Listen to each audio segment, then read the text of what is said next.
10, 9, 8, 7, 6, 5, 4, 3, 2, 1, 0. Look at what in my opinion, one of the best goalkeepers we need you to think you're going to be played against. So they want I'm a little bit worried about I saw a stat online. Sergio has been the lowest stat in the world. He's going to play up and down. That is the second. We only have two men now in the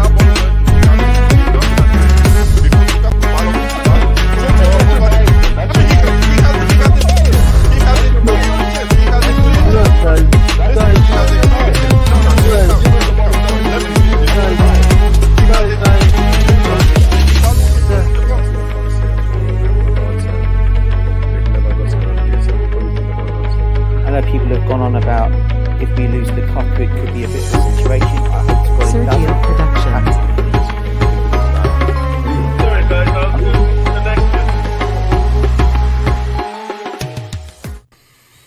Yo, welcome to Blue Lounge, welcome to the stream. I hope you guys are all doing well.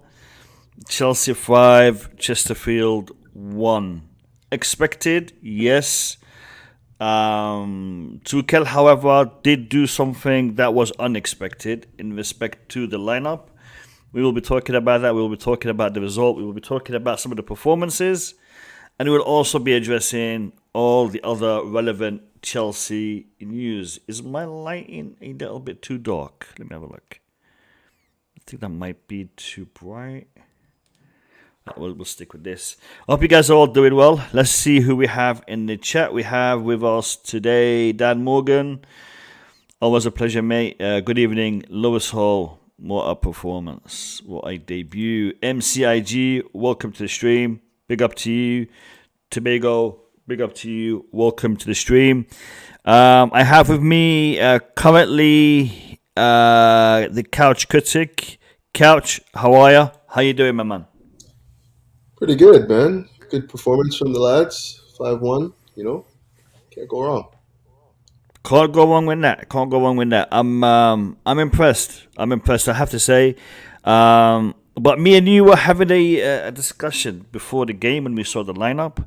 So let's bring up the lineup and let's discuss that for a minute, because I think a lot of us were taken by surprise when it comes to this lineup. Let me share it with you guys on the screen. Give me a second. There we go. All right, so this is the lineup that took to the field against Chesterfield to start the game against Chesterfield, and we were all expected Balotelli to start based on the promotional material that Chelsea had up yesterday. So Balotelli starting, Hudson-Odoi, Christensen, Hall and Ziyech were back 4/back 5. Kovačić, Saul in the heart of midfield, Pulisic, Werner and Lukaku up front. A very strong lineup, a very attacking set of players against a team of Chesterfield's standard. No disrespect to Chesterfield, but could Chelsea have maybe started with a few more youngsters? We'll be discussing that. I think Lewis Hall had a fantastic performance, and I think the other youngsters who came in also did a job. What is your assessment of the lineup, Couch? Upon seeing it when the match started, I was just bored. I was like, I wanted to see a little bit more of the youth kids come in and play some meaningful minutes. I don't think that we needed to go that heavy against this opponent, like you said. I just feel like if you can start Harvey Vale against Brentford in the Carabao Cup, then surely he can start against Chesterfield in the FA Cup third round. So just seemed kind of odd to see him not make the starting lineup.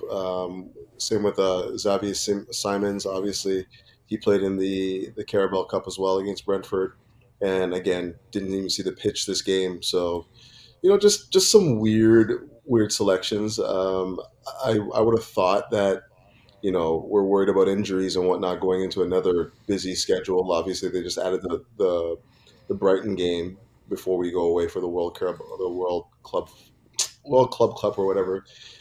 So there's going to be a lot of fixtures, and you would think that like the rash of injuries that we've gone under would have been taken into account, but I don't know. It seemed kind of odd, but as you can see from my emoji over there, that's kind of what I thought. If you look at Where's your emoji? I can't see it. Oh, yeah. I see it. Yeah, on the yeah, just a little you, bored. you sent that to me as well, and I was like, yeah, come on, couch, man, let's be a bit positive, man. I Listen, want to see more of the youth, really. yeah, That's no, really no, what I'm trying to. I agree with you. And in hindsight, maybe we could have. But the thing is, there was players that didn't really have much playing time, or haven't had I mean, much playing time, like Barkley, Loftus-Cheek, who he could came on in he the could have second half. started.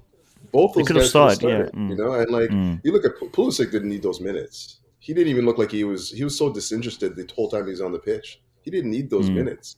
You could probably say the same thing for Kovačić too, like captain of the side today. Like, what point is playing it like Lukaku?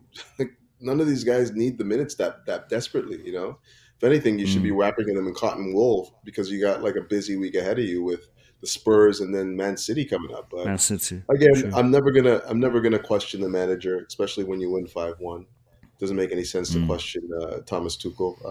I'm not in any position to question his judgment. It's just, I don't know, just on from the outside looking in, sitting on my couch as I normally do. It looked like a little bit of an overplay. Do you think that Manning Saw had a good performance in the more central role?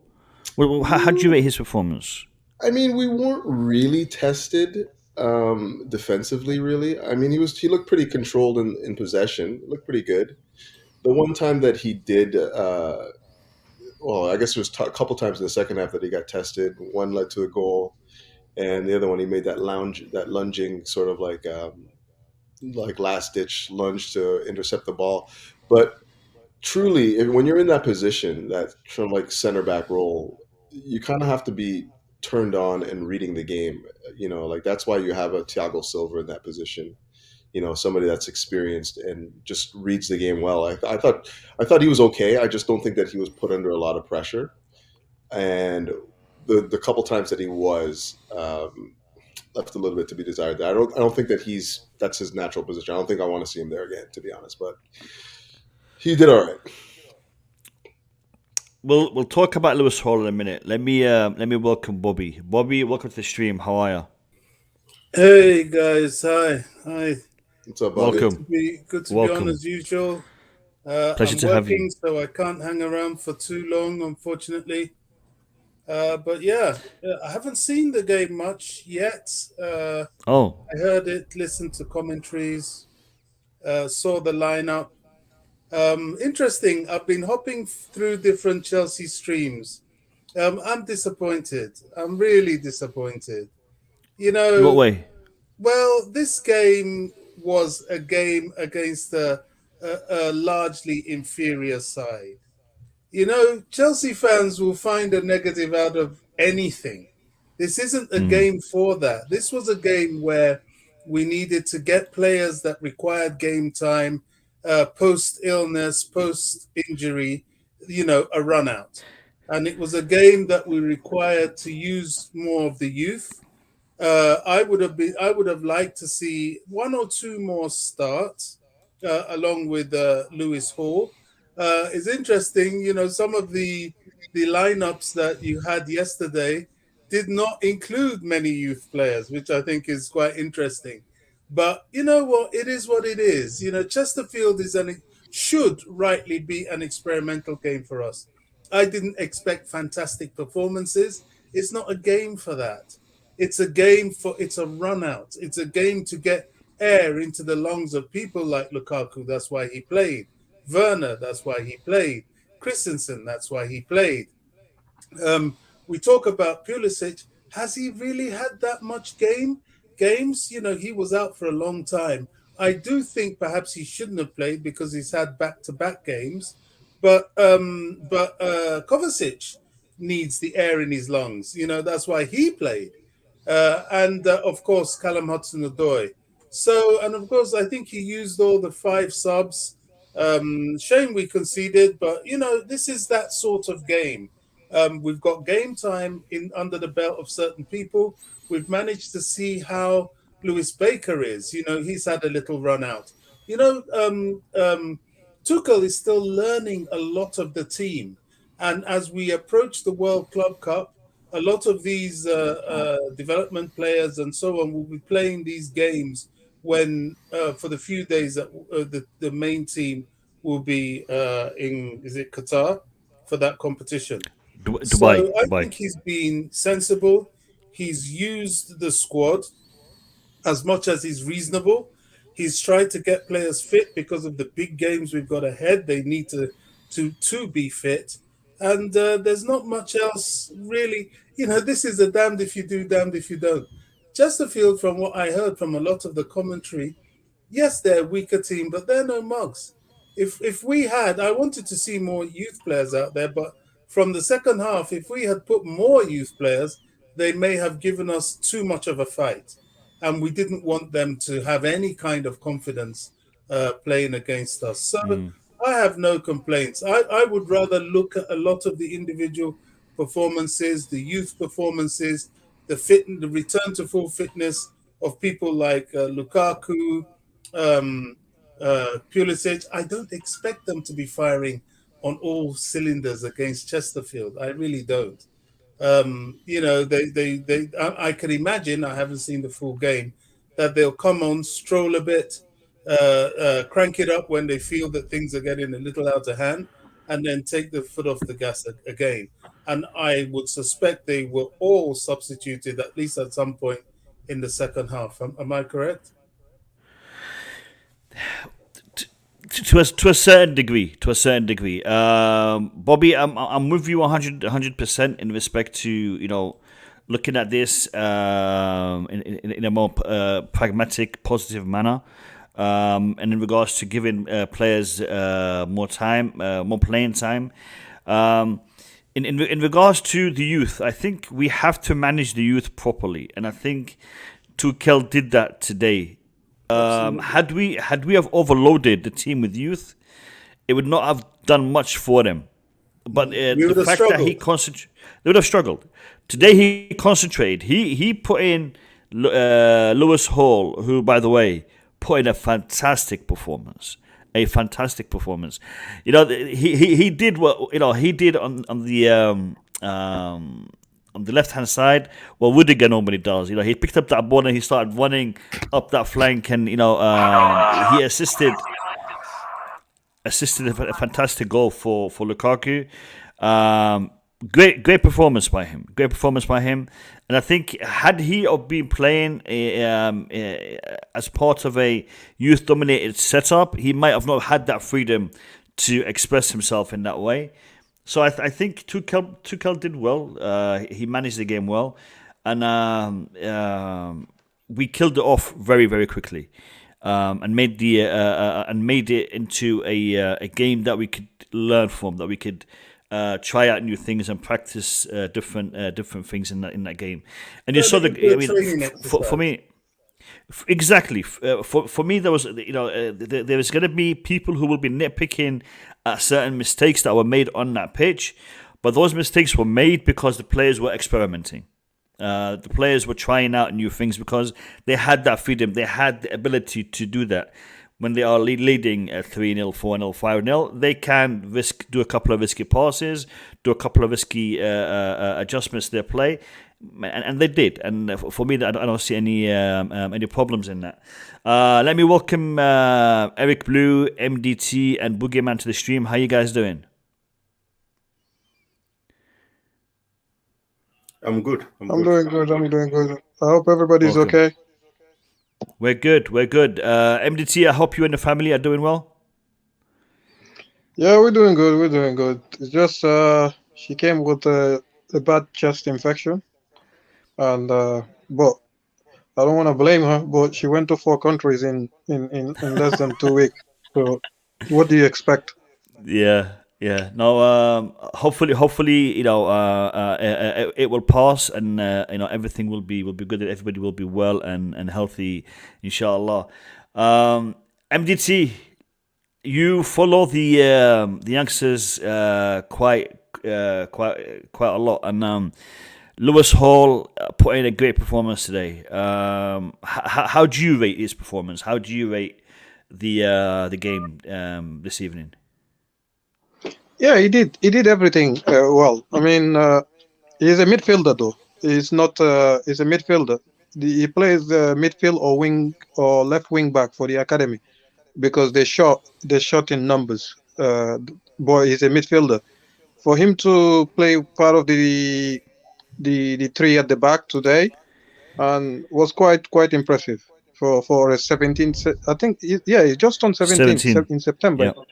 Yeah, Yep. if I'm not mistaken. So it was. I was happy with it, but I knew he wouldn't be 90 minutes because of at that age. There is no. It's very hard for you to run in that position for long because I knew he will struggle with cramp. That's normal for every 16, 17-year-old playing that position.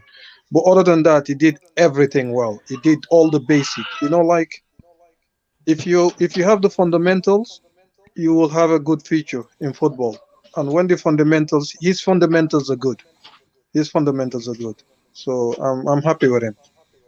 I'm just a little bit envious. There's another kid, a 17-year-old Silko Thomas, but he didn't sign this contract, so that's why the club definitely would not give him the chance. If he did sign his contract, it would have been one of the other ones as well. That would have been. He's similar to Lewis Hall, but he can play both sides. So I'm a little bit like said. I wish he did sign his contract. He's 17 as Yeah. well. Yeah. I'll be honest with you. I did not know that Lewis Hall was not a centre back because his performance was good. The only thing that stood out for me was his size. I thought he was a little bit small to be a centre back, but he was comfortable on the ball, and his runs, his passing, his pressing, it was really really good. And now that you've told me that he's a midfielder slash wing back, it makes sense. It makes sense because he did show those abilities. Let me bring in Eric Blue. Eric Blue, welcome to the stream. How are you? Thanks for having me once again. Big up to the panel. I'm doing good. My prediction wasn't quite there, but I'm very happy still. How do you rate it? Who stood out for you in this game today? Yeah, I think Lewis Hall is the main one. I think he had a very good debut. Got an assist as well. He actually lost the ball before he got the assist. He lost it, but then he won it back. And then obviously Lukaku scored, and that was a very nice assist for him. And he just had a very good performance overall. So he's the obvious one to pick out. I'm not sure this is the match for man of the match awards. I'm not gonna start praising people for doing what they should have done. But I think Lewis Hall, if anyone deserves it, it should be him. Yeah, no, like I said, this game was a training game vibes after 30 minutes, really. But the performances, the game did give a lot in respect to experience, in respect to fitness. So there was a lot of positives to take away from this game. I wanna ask Boogeyman a question. Boogeyman, first, welcome to the stream. It's good to have you on. And secondly, Lukaku missed a ton of chances, man. What's up with that? Listen, difficult one. He has a couple that he should have buried, but listen, I'm happy that he scored one, and hopefully bring his confidence a little back. I think what was the last time he scored goal? It was against Brighton, right? No. Yeah, he scored against Brighton and Aston Villa. Okay. Okay. Yeah, I mean, He didn't go he didn't at he this. didn't, he didn't score against Spurs. Yeah, sorry, Yeah, go on. but at this time, a goal is a goal. Man, every time I want to talk about Lukaku, all I care about is putting the back of the net. And today I'm happy that he scored, and there's just one more. And if we can trust his own instinct and just putting those, because it was two ball, I think the one from Ziyech, the other one from Werner or something like that, that he hit on the first, but it was not properly, was not on target. I mean, those type of chances, I like the fact that he's taking them, and hopefully against big team also he will be taking those chances. So I have no complaint, to be honest. Like Eric Bruce said, a game like this is not a game where you want to really nicky picking what this guy is doing on the field, because they know they're winning it, so they're trying everything. They're trying whatever they will not try against Liverpool, they'll try here anyways. So hopefully this All brings right, some confidence, and so I'm happy. I'm all right. happy with his performance Yeah, in general. yeah. All right, I'm gonna say something because I think there isn't much we can discuss in respect to this game because most of what has happened in this game is for future development, future fitness, training. No disrespect to Chesterfield, but there was a big indicator in this game that I want to talk about, and that was how serious Thomas Tuchel is approaching each and every single competition we're in. Because Tuchel, with the lineup that he put on that pitch, with the schedule that we have, I mean, Couch is right in saying maybe he should have vested a couple of players. But Tuchel is not about that. Tuchel is about I want to be in each competition. I want to give it all 110%, and that's what he has done against Chesterfield. So does this? I mean, it fills me with confidence. I don't know what you guys think, but it fills me with confidence that Tuchel is actually looking to win every single tournament, cup, title that we're in. I mean, no. But If I can just say this, one second, yeah. Couch. One second, Couch.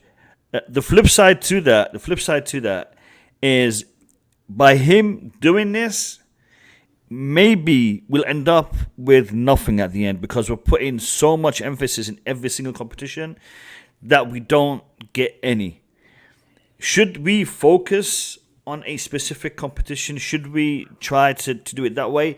I want to get your take on this. We'll start with Couch. No, I was actually just gonna jump in because I wanted to say that we're speaking about the seriousness of competitions. Like I don't think that you're not taking it serious because you're not playing. Like Harvey Vale could have started this game. Like we saw him against the Brentford in the cup, and he was the man of the match in that game. You know what I mean? So when you're saying taking the game seriously, I don't think that anyone you put on the pitch in this particular game, you expect them to win. Like it's a no brainer for me, right? Like, and for me, like when you start thinking about the competitions and how deep we're going to be in 5 competitions very soon. We got the Carabao Cup, obviously Premier League. We got the Champions League, the Club World Cup, and then the FA Cup now. Those are 5 competitions where you kind of want to win them all, right? Especially now the Carabao Cup, we're in the semifinals, one leg in the final, right? FA Cup, obviously, we have a history there that we want to continue on. But like, as far as I'm concerned, like, it's it's risky for me. Like we've already been battling injuries. We've already been, like really, trying to get back to health and whatnot, health and fitness. And in a game against a non-league team, you really could see some of these kids get more minutes. Like truly, like I don't think anyone would have been disappointed to see Harvey Vale play, and I don't think anyone would have disappointed if Xavier Simons comes in and plays minutes. It's just 4-0 up first half. There's a good opportunity there to give some of these kids an opportunity and rest some of these other players. Granted, I understand when you look at your first team, you start thinking about, well, who hasn't really been getting the minutes? Who hasn't really been getting, because everyone wants playing time. You're going to have a problem if you don't play these guys as well, right? The Ross Barkleys, I guess Ziyech in some level, but yeah, I don't know. I'm happy with the result. I'm glad we won, but I didn't see the need for the risk. We have a lot of competitions coming up, and we need a healthy squad to get through them all. But again, in Tuchel we trust. So I agree with what Couch just said. I really do, and I think part of it is like what he was saying. People needing to have game time. That's why we look so strong. Lukaku hasn't been playing a lot recently, so it actually makes a lot of sense that he started his game, even though it was a risk. So that is the slight caveat to the team looking a little bit strong, because we've seen him rotate before. We've seen him put weaker teams against teams in the League Cup. So that's the context there. But maybe because it's because of the standard of the opposition, maybe we could have seen a few more young players. Absolutely. I think, Mo, we make reference to the League Cup, but we forget that, that team that played in the League Cup largely played because there was nobody else. We had a lot of people out for either injury or COVID. Now that we've got a few more people back, these players need game time. I have no problem with what Tuchel did today. I think it was very smart and very wise. And I think he's beginning to learn his squad. He's coming up to his first year, and he can only get better from here. In answering your question, should we select competitions? Absolutely not. We need to go all out for anything and everything that we find ourselves in at the time. Whatever is put in front of us is what we need to deal with at the time. Now, of course, there is sense in that. We wouldn't play the same team that we played against Liverpool against Chesterfield. Absolutely not. Chesterfield was an opportunity to do what they did, get well in front, and then use it as a training exercise. A team like that is dangerous if you give them confidence and you start off with young players and give them a match when they shouldn't have any match. No, you destroy their morale from the beginning, and then you put them in a position where there's a match. By then, they're weakened. And I just think it was very wise. I like what Tuchel is doing. I want this man to be given every opportunity, because I predict that if Tuchel is given 2, 3 years, 4 years, not to mention 5 or 6 like the others, he is going to have one hell of a team. Fortunately, he's walked in at a time where the Chelsea Academy system is like a conveyor belt of talent, and he will use those talents. I liked how he used Lewis Baker. I can see the vision, because if Barkley goes this January, Baker is going to step up, and I think Baker will be more useful than Barkley. He played the center back, though, that, right, Bobby? Sorry? He played center back. Well, it doesn't matter. It doesn't matter. He'll be more useful in that he can play both centre back and in the midfield. So that sort of flexibility of player is what Tuchel likes to work with. So, I just think he's trying so many things within the short window with which he can do that. And I think he's getting some successes. Lewis Hall, we always predicted, I think, when we were doing the team lineup, that he would be given some sort of run out because of his ability, despite his age. I was a little disappointed that Charlie Webster didn't get his opportunity, but his time will come. Really, this is the way to go, and taking competition seriously within the boundaries of the opposition in front of us is the right way to go. We're in it to win it, wherever we are. Well, I want to hear from MDT and Boogeyman on this.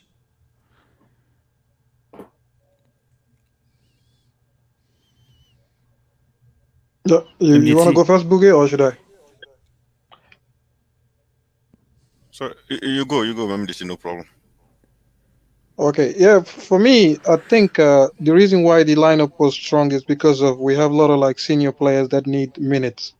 Because the last two run to the FA Cup final, our first two rounds, we didn't put quite a strong team. And we still went to the final both rounds. I think it's because of we have so many players that need minutes. Lukaku need minutes. Kai Havertz need minutes. What's his name? Werner need minutes. Even Ziyech need minutes. You're talking about Callum need minutes. The only people on that pitch that didn't need minutes, I think, is maybe, if I'm not mistaken, is Pulisic. He's played enough games recently.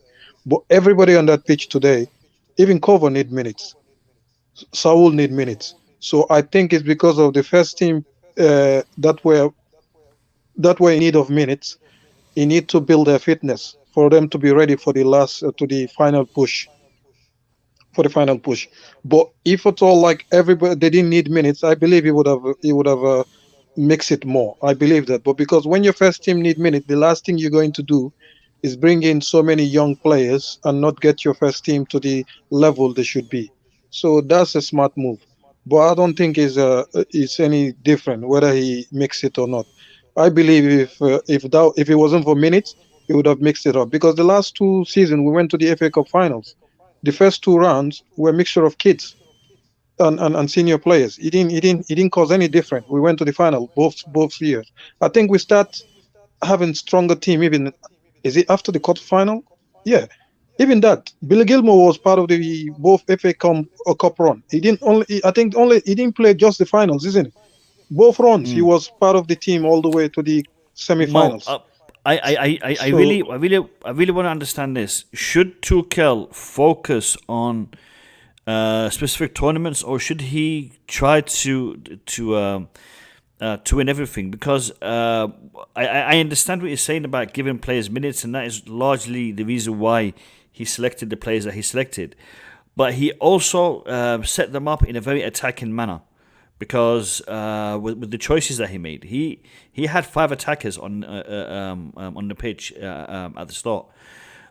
So it gives me vibes that I want to get this game dead. I want to get this out of the way, and I want to win. I want to continue. He doesn't have the same philosophy as Klopp has, which is I'll go for the big tournaments and leave the little ones, for the other teams. He seems to want to win everything. Tuchel doesn't want to. He wants to win every single trophy. Do you see that, and could that be dangerous? Or do you think? For me, Go on.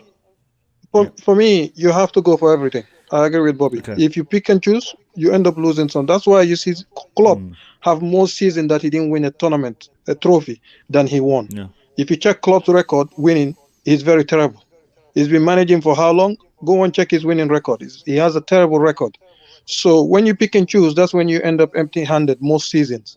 You go for everything. You don't know what you're going to win. Because if anyone told us we were going to lose that FA Cup final against Leicester, we will not believe it. We were the best team. The season that we won the league under Conte, we were the best team.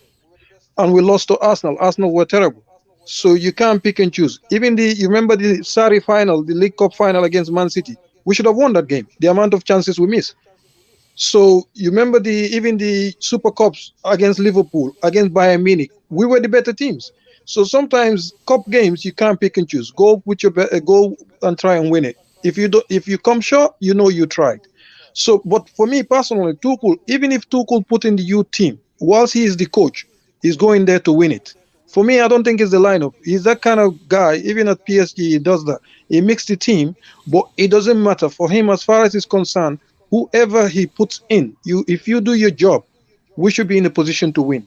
So I believe it's just his mentality. It doesn't matter which team he picks. If he picks you, it's because of he trusts you. But today, I think the reason why he went to attack is because of the team we were playing. We were playing Chesterfield. So you could afford to put Callum on one side, Pulisic on the other side, and whatever. So you could afford to do that. But if we were playing certain teams, I believe he won't do that because it's risky. not only risky, but is like you are not giving the players the best chance to perform. I believe he knows that Pulisic and Callum should be able to do the job from that position. So, which he was right. He was proven right at the end of the day. So, but for me, this game, Tuchel take every game serious. I don't think we should pick and choose which game we win or which tournament to concentrate on. Go for everything. If you win them, you know you did your best. If you don't, you tried. So whatever the case is, go strong. And the attacking team, I just think because of all those players, they need minutes. Every single one of them need minutes, apart from Pulisic. But everyone, even Christensen, when was the last time he played? Bertonelli, every one of those players need minutes. So I think that was the consequence of just the situation we're in. And I'm happy with the way he coaches. He doesn't. I'm telling you, Mo. Even if he put in the youth team and they don't perform, he'll be sipping. He'll be losing his mind. He's a nutter when it comes to things like that. He doesn't care which team he puts on. He expects you to go and win. So for me, I'm happy with the performance. Obviously in any football game you can always criticize things. That's normal. Human being, that's our job. We will never be happy. But when you look at all in all, what we gained from this match, the players' fitness, no injury, and the players that score the goals, this will build their confidence. The players that made their debut, this is very good for the academy. It will push some of them to sign the new contract because quite a few of them only have a year. Some of them are free this summer to leave. So so for me, those are the things. The good feel factor. That's what make me happy in today's match. But Sure. we just move. Yeah. We just move one step at a time. All right, fantastic. Fantastic. People in the chat, I will be posting the link in about 10 minutes. So in about 10 minutes, we will allow you guys to jump on and give us your thoughts and opinions. But I want you to do me a favor before that. We've only got 28 likes. So can you guys do something about it? If you can, be appreciated. Boogeyman, give me your thoughts on this, mate. Yeah, I would say I agree with all the guy just said. But I still think when I don't think Hudson-Odoi and Pulisic needed minutes that much as the others. So when you put Hudson-Odoi as a right back and a 4-2-2-2 or 4-2-4, whatever system he was playing, I didn't really like it too much. It's just I'm pretty sure you can find someone in the youth that is not playing PL2 EPL2 today that can play that position, and I just didn't like even Pulisic. We know the load of game he played lately. I think that was enough to rest Pulisic today and just either bring someone from the youth or even give him more game time to Barkley or someone else. I'm not sure who else, but I think those are the only two that I have a problem with. But other than that, on the principle, I don't think we should go take this match lightly, because you just never know. If we don't kill the game at the beginning of the first 20 like we did, you may just turn the entire match into something more serious than it was supposed to be. So I like the fact that we just destroy them, and then now we take the game easily in the second half. But even thinking about the fact he want to give minutes, I think Pulisic and Cho, that was just a little too much. And when it comes to the other question about should we, or is it a good thing to take all the tournaments seriously? I think at the beginning of the season, yeah, we have to take all tournament that we are in seriously. But as the season progresses, you have to use your brain a little. EPL, what's the point to fight for EPL at this time? For top four, I understand it, but not to win the league. I don't. For me, anyways, I think that league is over. And for top four, I understand it. Manchester City game is coming. I don't think Tuchel should go all in for all tournaments.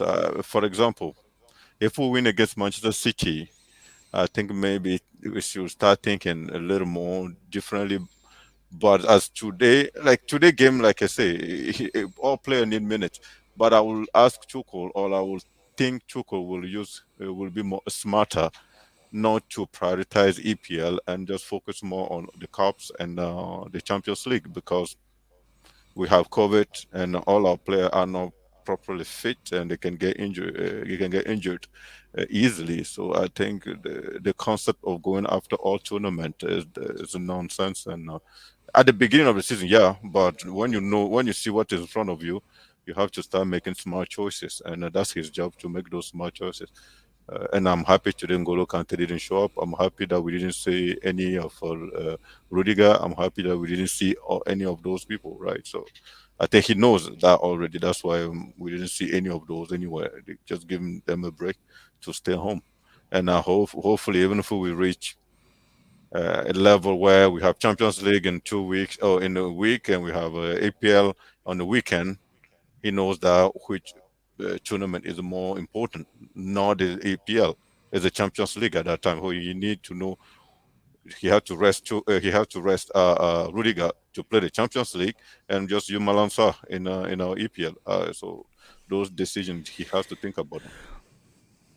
All right. I think Malang Sarr had a good performance again. Saul Niguez had a good performance again.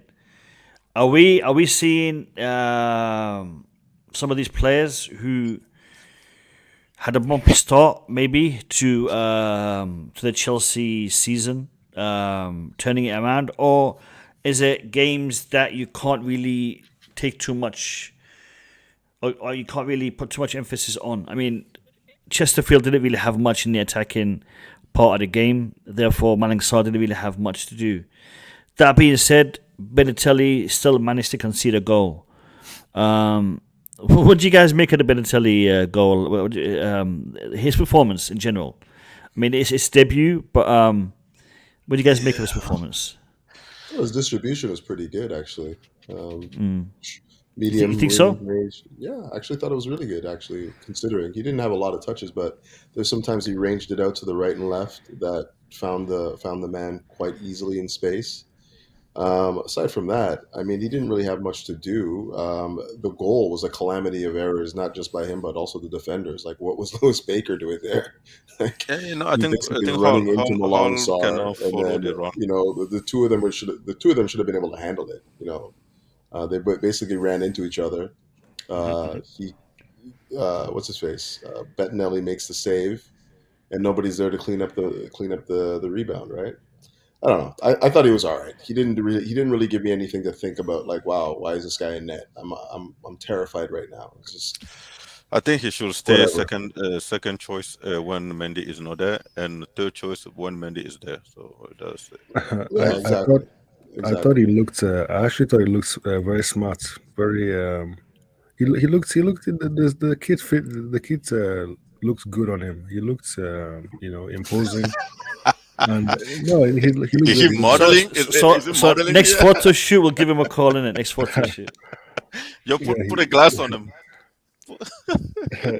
he looked all right. He looked all right.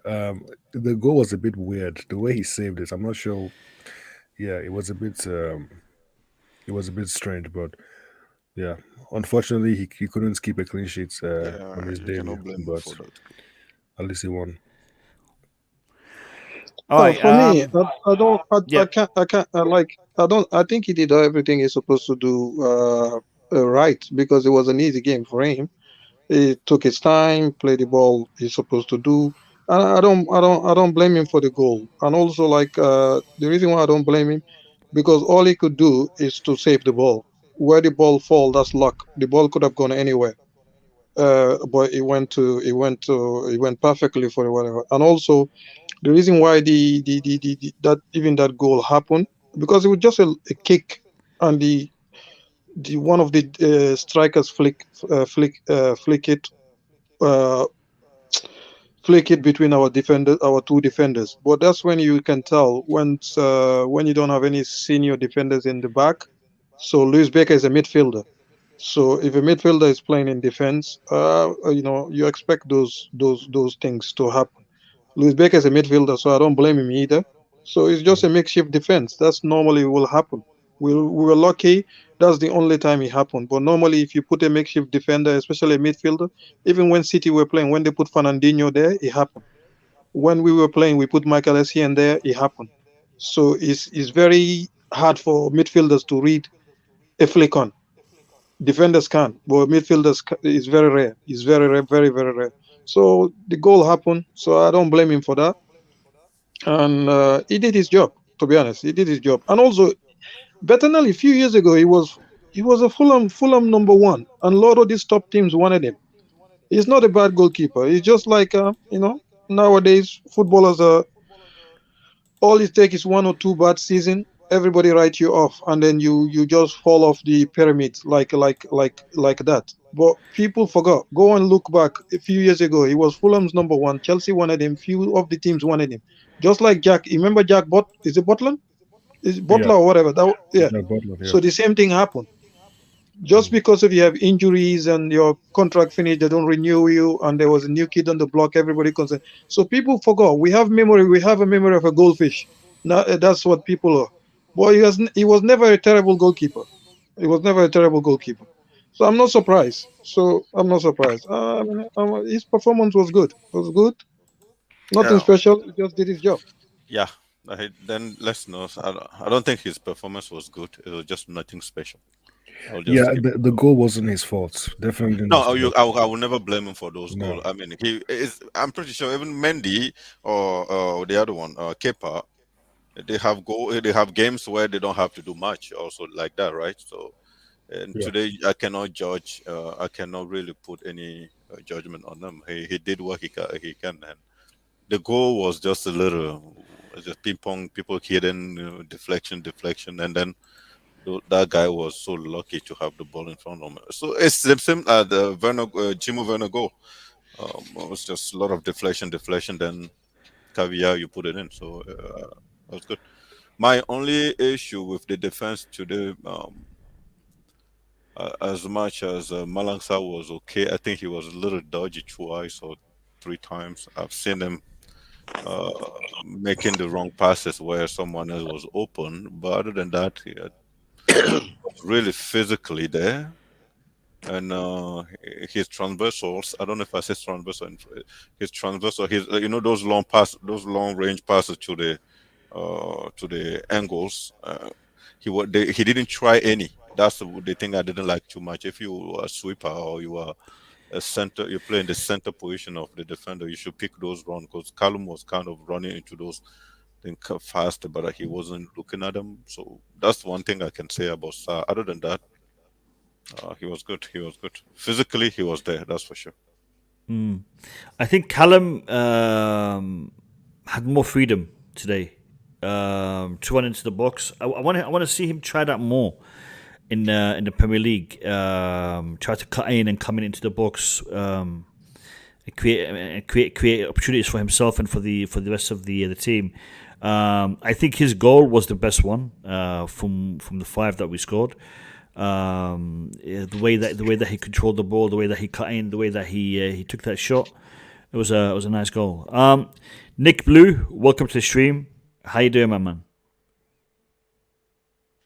Big up Mo and Big up. Couch, Boogeyman, MDT, Eric Blue. Yeah, no, I hear you. No. Yeah, Big up. yeah. I just want to say it was like you started off well, but I think after the first 20 minutes, it seemed like just a training session. When we started bringing, changing players, it looked like we were more training. It wasn't like a proper game. But overall, I was very happy with Luis Hall's performance for a 17-year-old. He was very good. Hudson-Odoi, his goal was good.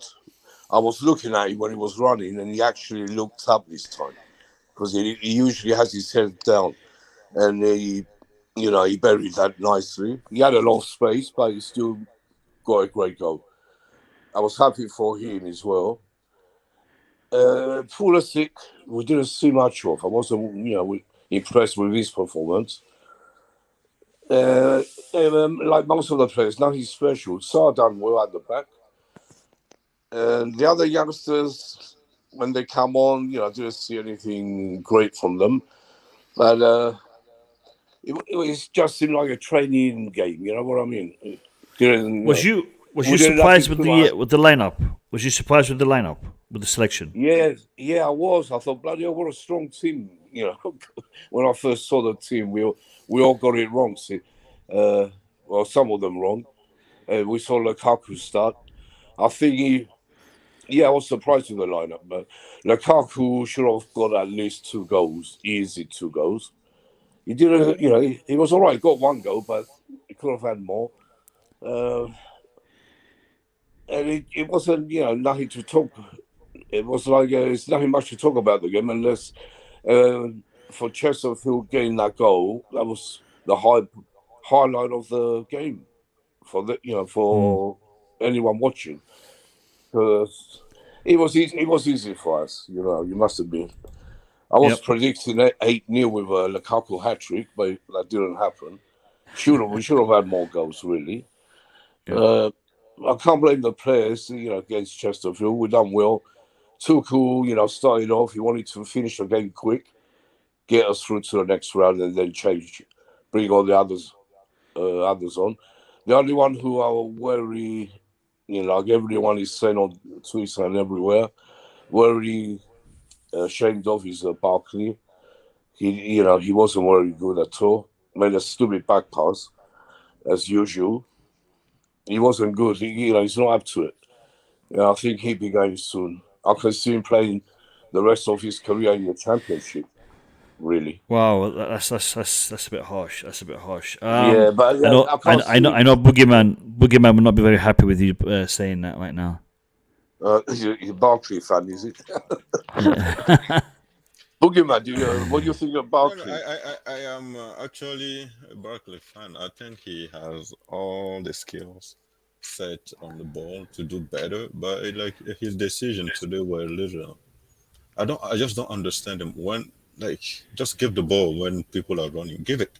What is all the skills and no brain, zero brain. That's the thing. Boogie, he has, he's got a left foot and a right foot, but he doesn't use it.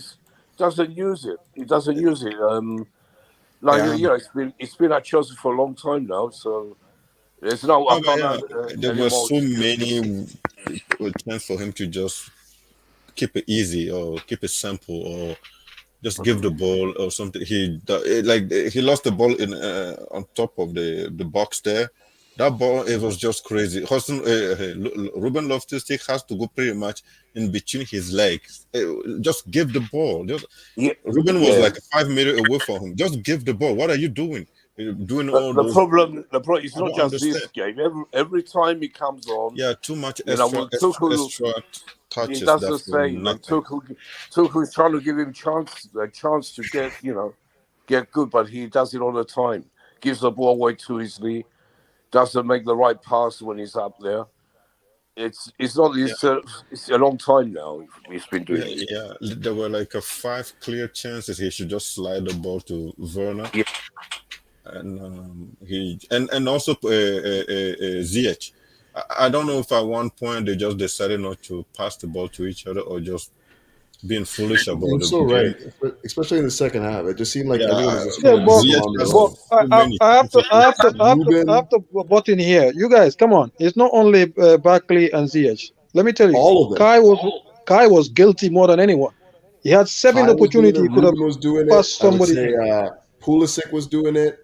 Like any of the guys that were on the pitch in the second half were just looking at stat pad. Like Werner was doing it. It's just like the guys are in better positions. Give the ball up. Even if you give it up and then make a run and try to get on it again. None of them were doing anything like that. It was just like individual. This is Chelsea. They weren't doing it, but Barkley, he was the worst out of them. He was the worst. Exactly. The reason why, sorry, Chelsea player, but he's not doing it for us.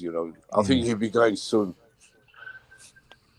I thought Werner was pretty bad. To be honest, he was pretty. Yeah, close. another one. Werner didn't do anything Um, except like the tapping. He had he he had scored, more chances. He didn't do it either.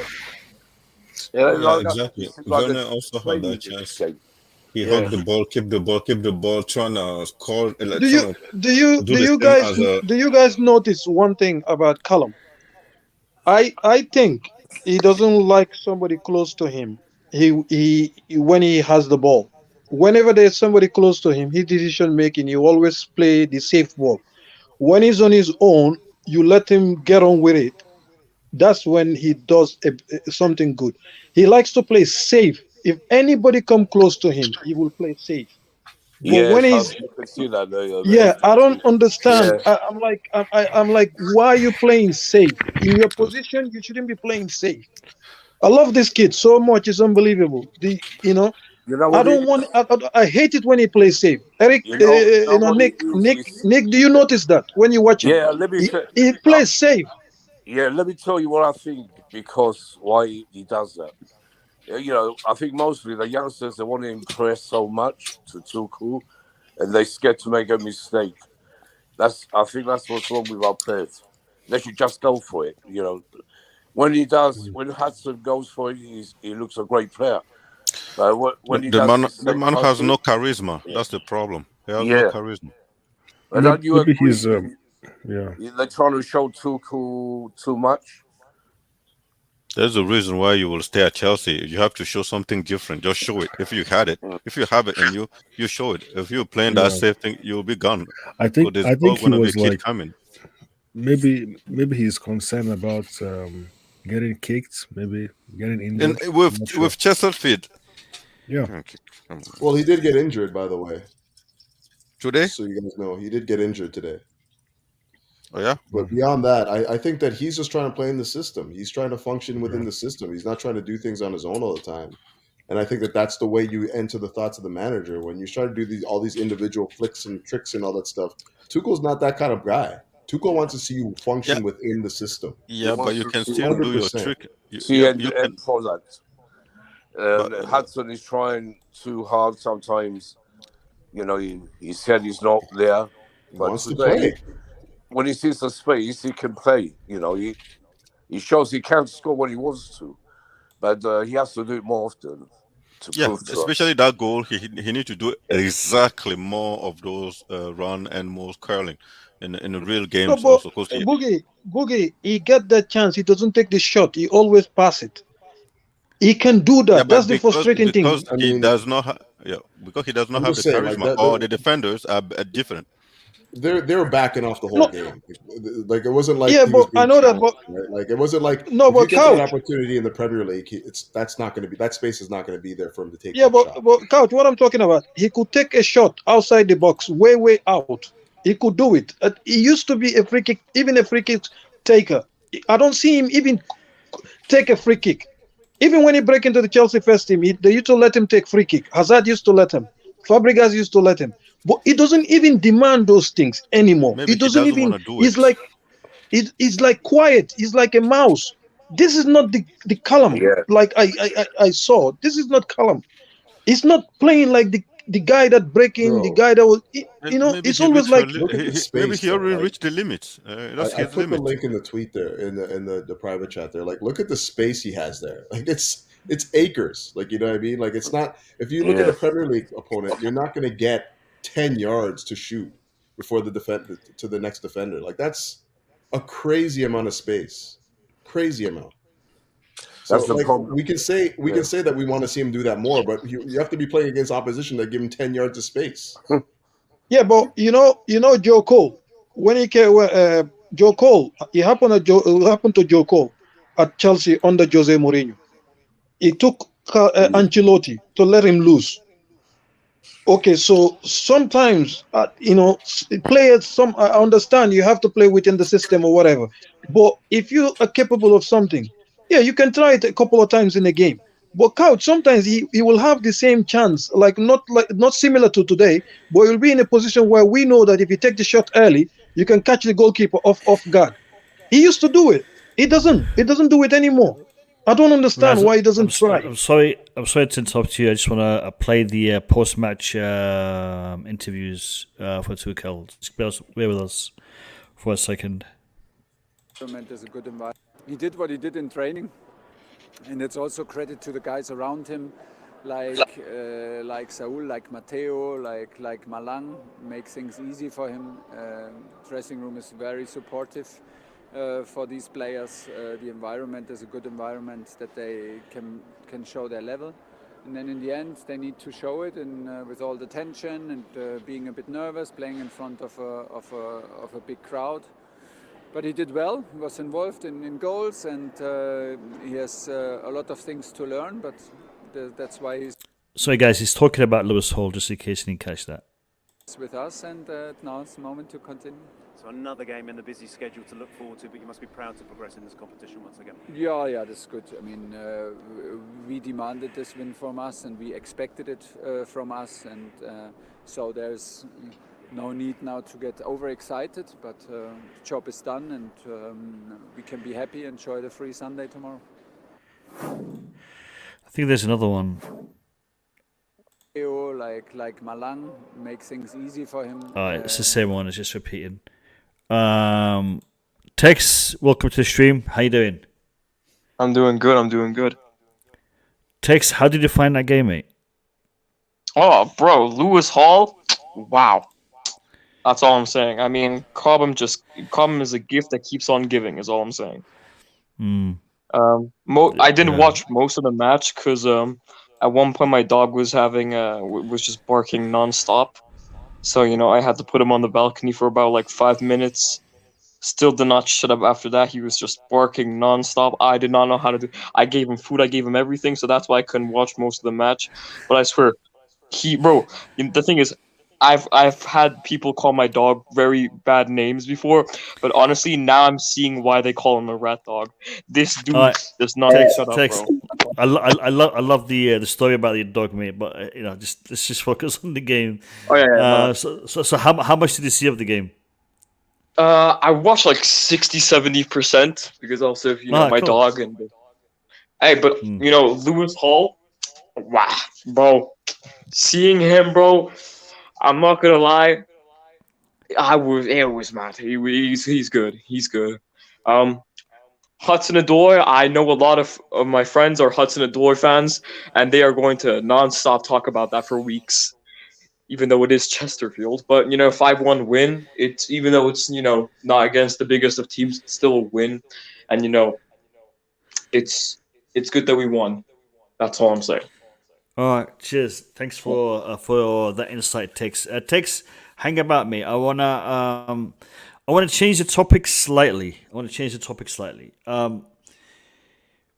Yesterday we had Andreas Christensen come on the stream, and he gave us some insight into certain areas of the window, contract negotiations and whatnot. There was two key things that I picked up on, but really didn't have much time to discuss yesterday, and I want to, re-examine them in the stream today. And I want to know what you guys think in regards to this transfer window. We know that Chelsea are looking to either recall Emerson Palmieri, and that is looking very difficult, or sign Luca Digne on a loan, even though Everton are pushing for an obligation to buy clause in the contract, which Chelsea are not happy to accept. An option to buy is something we are looking at, but an obligation to buy we don't want to do. And I want to know what you guys think is going to happen, your expectation, and what do you think will likely happen? So what you want to see happen and what will likely happen in this window.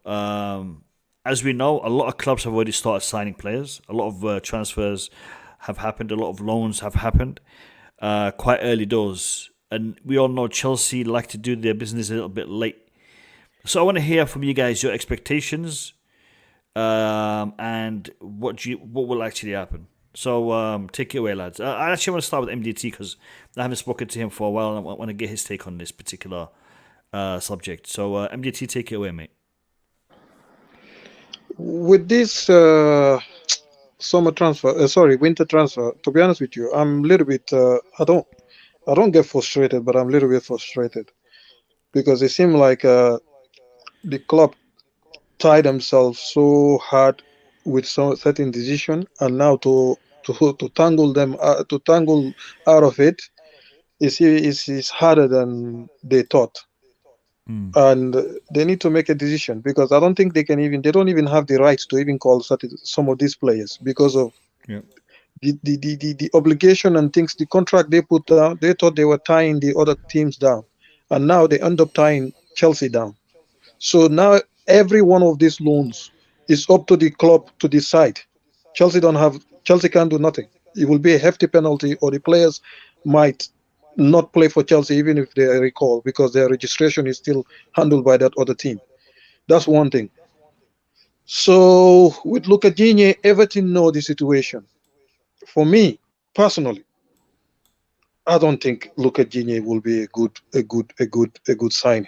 He will, maybe. I'll be surprised he can do the job, but I don't think it's because he is always out with knocks upon knocks. Lucadini can play one game and miss 6 or 8. We don't need that type of players. So if it's even, I think he's in 90 or 100k a week, if I'm not mistaken, at Everton. So it's not like it's a cheap loan. It will be a big loan fee and the wages as well. So for me, if it's between Lucadini and Serginho Dest, I would rather even we buy Serginho Dest upright.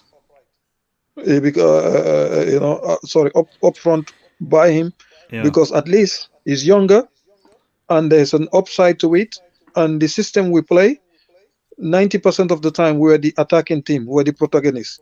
So he will only defend in certain games, and then those games we have Aspi, we have other players.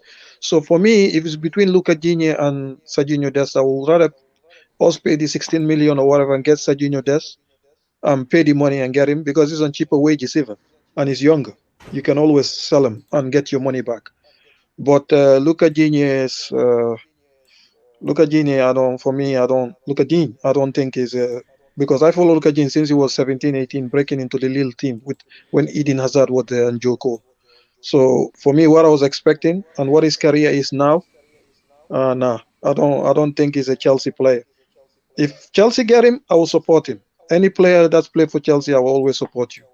But it's not a value for money, and he might come in and miss 8, 9 games. Believe me, he has that record. He has never played a whole season in his professional career yet, if I'm not mistaken, because I don't think he did at Roma, at Barcelona, at PSG, even when he broke into Lille, I don't think he did. Everton, I don't think he has ever finished a season without injury. So that's the thing. That's my hesitation here. But I'm a little bit frustrated with the decision that the club haven't taken, because they've had a long time to sort it out. I'm gonna cut you up for a second. Keep your train of thought. I'm gonna come back to you straight after we watch the post-match press conference. It's just come out. So we're gonna watch that, and I'll come straight back to you.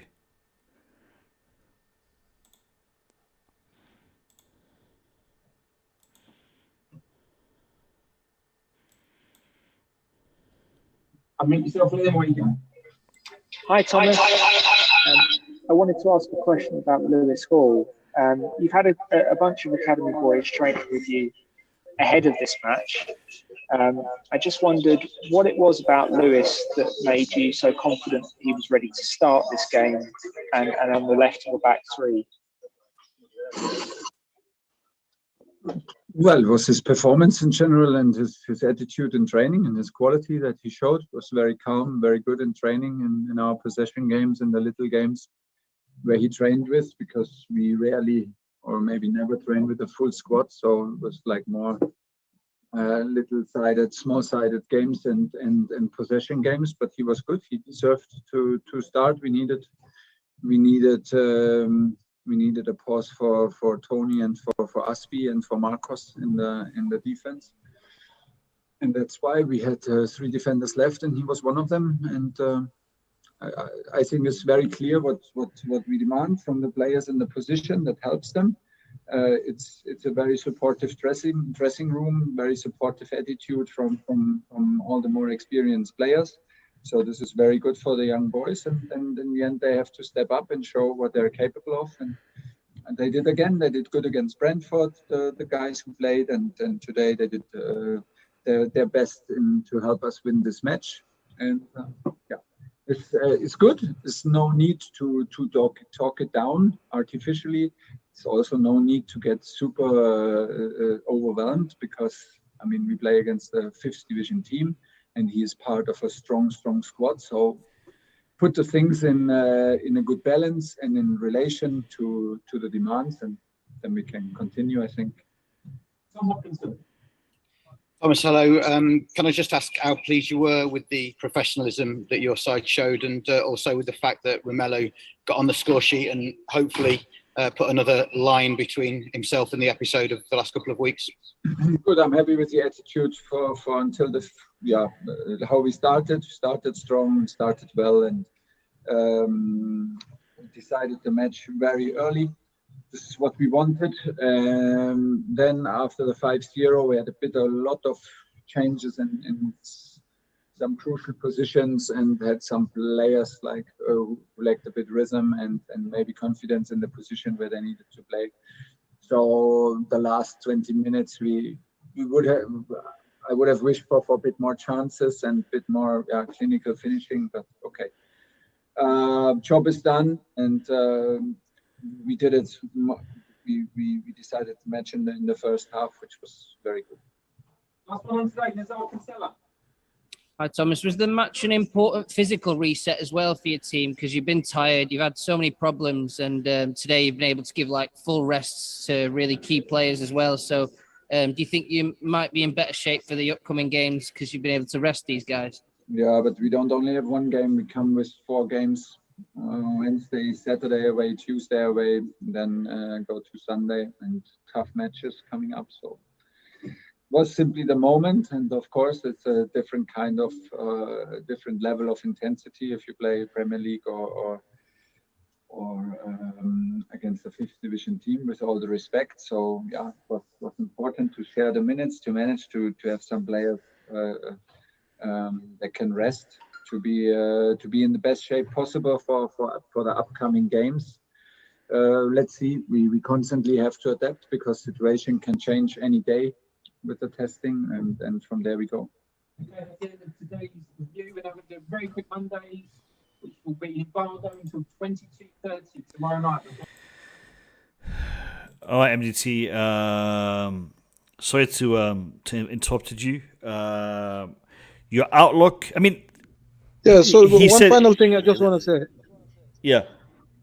Is for me, if I'm Chelsea, it's 2 players. They're both Americans. I will sign. Anthony Robinson at Fulham. He can play both wings.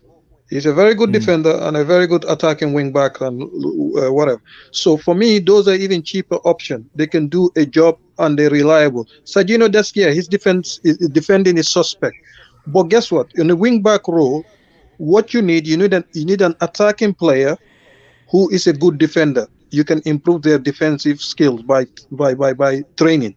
But if you go for a player who is injury prone or not as attacking, whatever, because people talking, Digne is not a very good one-on-one. He's a good crosser of the ball, but he needs space to cross. If you think Alonso cannot beat somebody, play Digne and see whether he can beat someone one-on-one. We need a different type of wing backs. We need people that can take someone on. And I will go for Des. I will go for Robinson at Fulham rather than Digne. That's my take on that. Sorry. Wait. No, that's fine. But this is what you want to see happen. What do you expect to see happen? What do you think is going to happen? I'm worried we might not sign anybody. That's the worry I have. I'm really worried. I'm worried we might not sign anybody, and we might not even be able to call any of the loan players. That's my worry. To be honest, I'm I'm getting nervous. Yeah. And you know what's funny too? Like I find like I'm taking on like Bobby's mentality the last little while, just with this board, man. Like seriously, they've known about this injury to Chilwell for how long now? It's like 7 weeks. You know what I mean? You don't tell me that you're telling me that to this point in time you don't have anything lined up to replace him, and you can't tell me that the reason why you don't is because you thought that come January 1st he was going to be, you know, either able to train or able to, you know, maybe come back into the lineup. You have to be at least exploring the option. The guy has like an ACL injury. So these are the types of things that I just don't understand with this club right now. Like it's going to take forever to bring somebody in and acclimatize them to our squad. And on top of that, Alonso, you're gonna end up running Alonso into the ground. It's not like he's been a bad player for us. It's just like he can't take on the amount of matches that we keep throwing at him. Like I said earlier, we're in 5 competitions now, 5 competitions with one, you know, semi-slow left wing back. It makes absolutely no sense to me. I don't know what more evaluation do you need to be taking on at this point before you realize that you need to bring somebody in.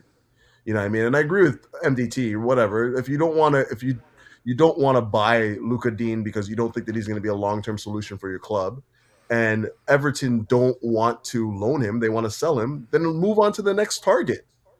What's your next option? Who else are you looking at? You know what I mean? That's why I was asking Andreas yesterday, like, what other players have you been hearing? You know, and then, you know, there's none. We were hearing like Tagliafico, like, you know, Serginho Dest, who I think actually would probably be the better fit because, like MD, he can play on both flanks as well, and he's also very young, and he's quick. You know, like really, what I want to see is just somebody that can be dynamic on that flank, somebody that can like really be dynamic out there, rather than, because I don't think that we put ourselves in positions often where we need to be defensively sound, like at the wingback position. Obviously, on the left in particular, we have Rudiger there, who pretty much marshals that entire flank anyways. What we do need is somebody that can be dynamic in the final third, put in a good cross, and be a threat in the box. And I think that Dest would probably be okay at that, like combining on the flanks and whatnot and getting down the pitch. But again, like, my frustration just comes down to the fact that like this board is just taking too long to make the most rudimentary decisions. Like, this is a really simple decision. We need to bring in a left back and a right back, and we're you know, here we are just into the second week of January, and we're still like hemming and hawing, like twiddling our thumbs. It's not any different from when Frank Lampard, you know, we got out of the transfer window or the transfer ban, and Frank was requesting Ziyech, and then they don't get the Ziyech deal done until February. Like, what is going on here? Like, let's get these deals over the line, man. Like, it's not rocket science at this point in time. We need, if we're serious about contending this year, and we're serious about trying to like be competitive in 5 competitions, you can't expect Thomas Tuchel to just like put a band-aid over the fullback situation right now and expect it to be okay. You know, Alonso's good. Alonso's been good for us, but he can't play every match. Coach, can I just add this to your topic before you continue? Yeah, Can you ahead, believe the manager wanted certain loan players called back, especially at the right wing, because of the way we made the loan? It's nearly impossible. It's up to the other club to even give us back the player. So that's why I was worried. As soon as I heard that, I'm like, this is crazy. How could you entangle your own agreement to a stage that you cannot even recall the player? You can't. It's out of your hand. The thing is, when you sign the agreement, it depends on where your focus are. If you're just looking for the money side of the business, then you focus on the money side of the business. Whatever other component, you just don't care about it. So probably this club asked for pretty much what he needed, and the Chelsea said, as long as you pay the money, you got it. So I'm not even worried about, like, listen, whether we get Lukadin or Dest or whatever, I don't. If they want to promote a youth, promote them. So we just know, okay, this is the guy that is coming in. So we just move on from this whole transfer thing. So, but my worry is this: when we buy someone in January, most often is always a panic buy. So we don't think we don't think about the person through. It's mostly like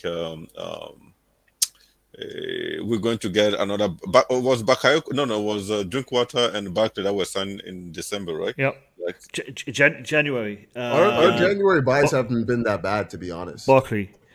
I think Barkley was Barkley January. but Barkley only came. We were supposed to buy him in the fall window because it's only because his leg was all torn up that they didn't actually take him then, right? They're like, let's see how that heals first, right? But that deal was already done in the fall, if I'm not mistaken. It was just they're not going to pay that transfer fee for but Barkley. the frustrating thing about this Chelsea team is you look around. Aston Villa is bringing in the Barcelona, the Liverpool reject, and then Newcastle is buying players, and you just wonder, like, Chelsea is a top four or a big team. I'm pretty sure that our team is really attractive to a lot of players. So normally 7 weeks should have give us enough and ample time to discuss with a few players outside. Like we seen it down to the saying we sign a contract that make it difficult for us to bring our loan. They should know that already. In 7 weeks, like we should not be talking about now. So now we should just be talking about, okay, oh, this is the player that is coming. Do we like him? Is it good? Like, but we're not even there. That's it's my so bad. It's bad. every time you ask Tuchel a simple question. Every time you ask Tuchel a simple question, he make it sound like Chua was injured yesterday, and he make it sound like James was injured this afternoon. No, we know way back. Like, why there is no decision made? Like, I just don't understand. It is a joke. It's a complete joke. This is why I said I didn't expect to sign. Like, if Chelsea doesn't sign a player in January, I won't be surprised because we've seen it before. We've seen it many times before. So I can't, expect that all of a sudden we will start, being more decisive. This is what Bobby keeps saying all the time. Chelsea are just way too hesitant, way too slow. Everything is so slow. I don't know who we're even linked with. Who are the players that Chelsea are linked with that might come to the club? We only know about Lucadinha, and anybody else is like a speculation or there's nobody who is a realistic target right now.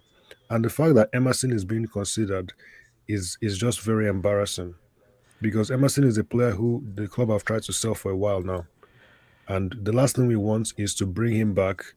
I don't know what what's in his contract, whether it's an obligation to buy, but the fact that we're considering Emerson is very bad for me. Yeah. Can I ask a question? Emerson and Alonso.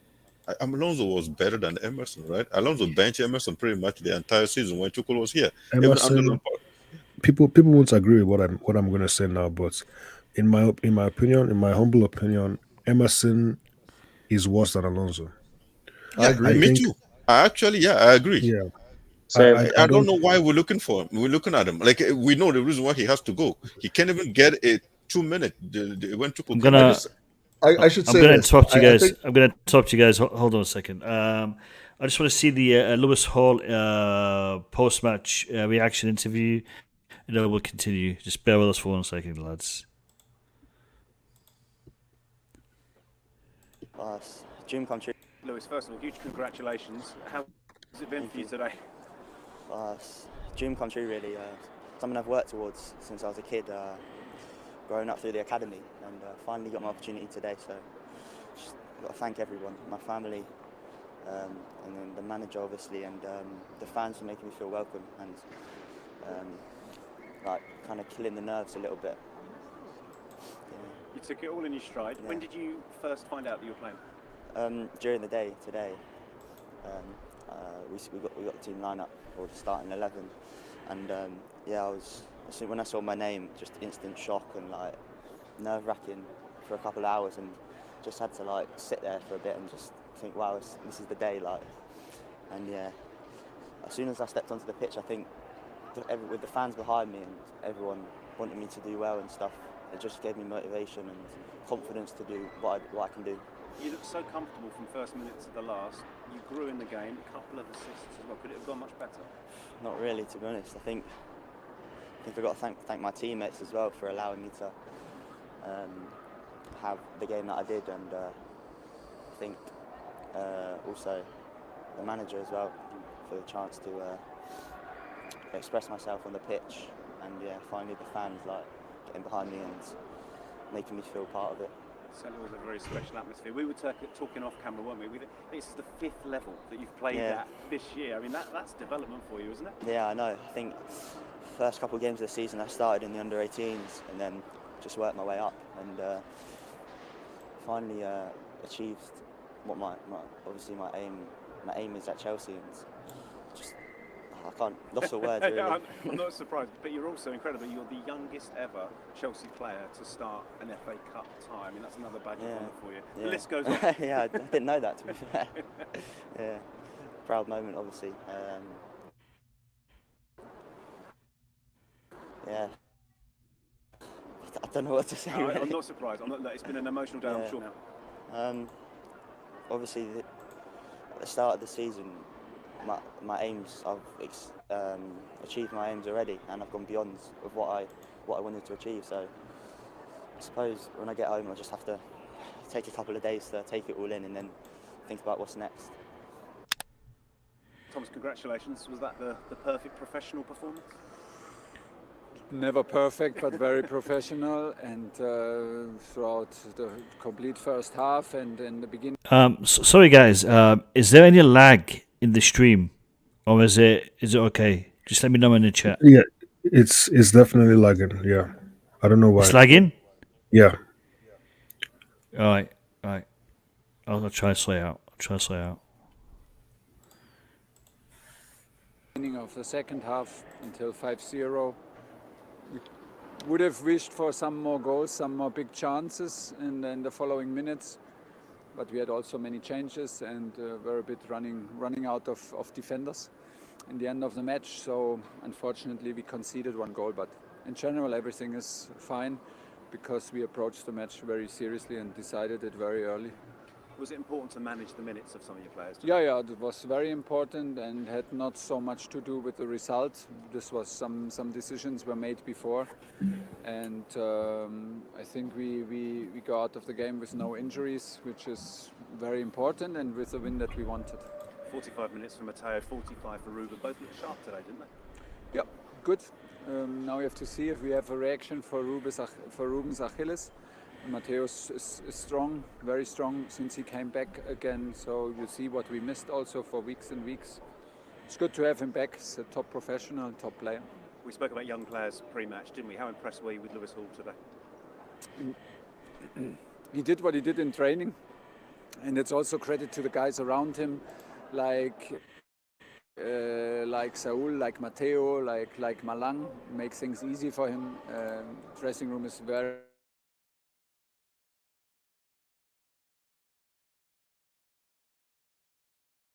In the end, they need to show It's lacking. it, and with all the tension and being a bit nervous, playing in front of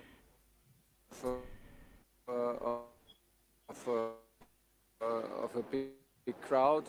It's But he lagging did well. completely. Was involved in goals, and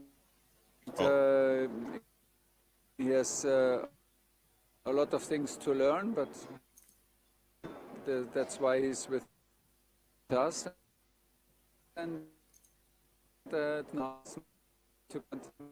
It's another game in the busy schedule to look forward to, but you must be proud to progress in this competition once again. Yeah. I think Mo is out. From us and from. Yeah, maybe he's fixing it. Yeah, I think it's some Wi-Fi issues. Yeah. Yeah. We were talking about that kind of like slowed us down. Can you guys hear me now? Yeah, you're back. Yeah. You're back. All right. Is it still lagging? It stopped. No, it's it's just the video, man. The video stopped. Yeah, it's not very clear. But we know what he said. We heard it before anyway. Okay, but is it clear now, or is it still lagging No, now? it's not playing. It's not playing.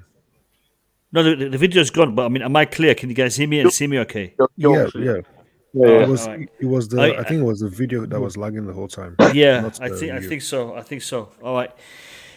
Okay, because I tried to fix it, but then it kicked me out and then brought me back in. So All right, let's get back to what we were saying. We were talking about earlier.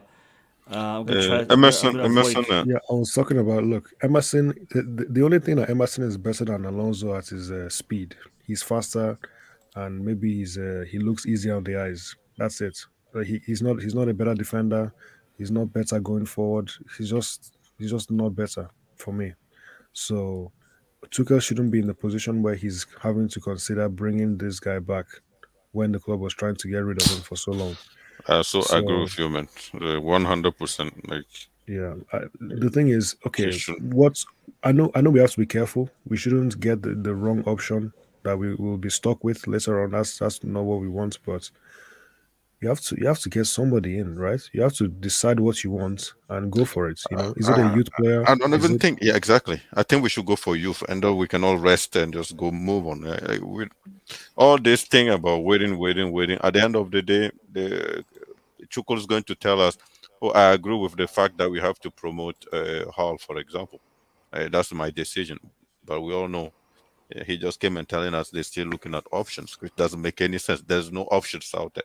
The option has to be decided already, because we can see other team making business already, and we know how attractive those teams are. They're not more attractive than Chelsea. So it's something not right in our Yeah, transfer but Boogie, one thing Chelsea fans are not getting: the right wing backs in our academy, none of them have been called to train with the first team or whatever. Because then when I asked, I was told because of all of them, all 2 or 3 of them, their contract is either finishing this season. They've refused to extend their contract. They might be leaving the club for free. So Chelsea will not promote you if you have like a youth player. You rarely will have a chance if your contract is coming towards an end. He said they will not give you the chance. Can I So counter yeah, that? Okay, so you have a team that is really good, right? yeah, That doesn't want to sign because he doesn't know if he has a way to the first team. He's good. You think you yeah. need him? Play him.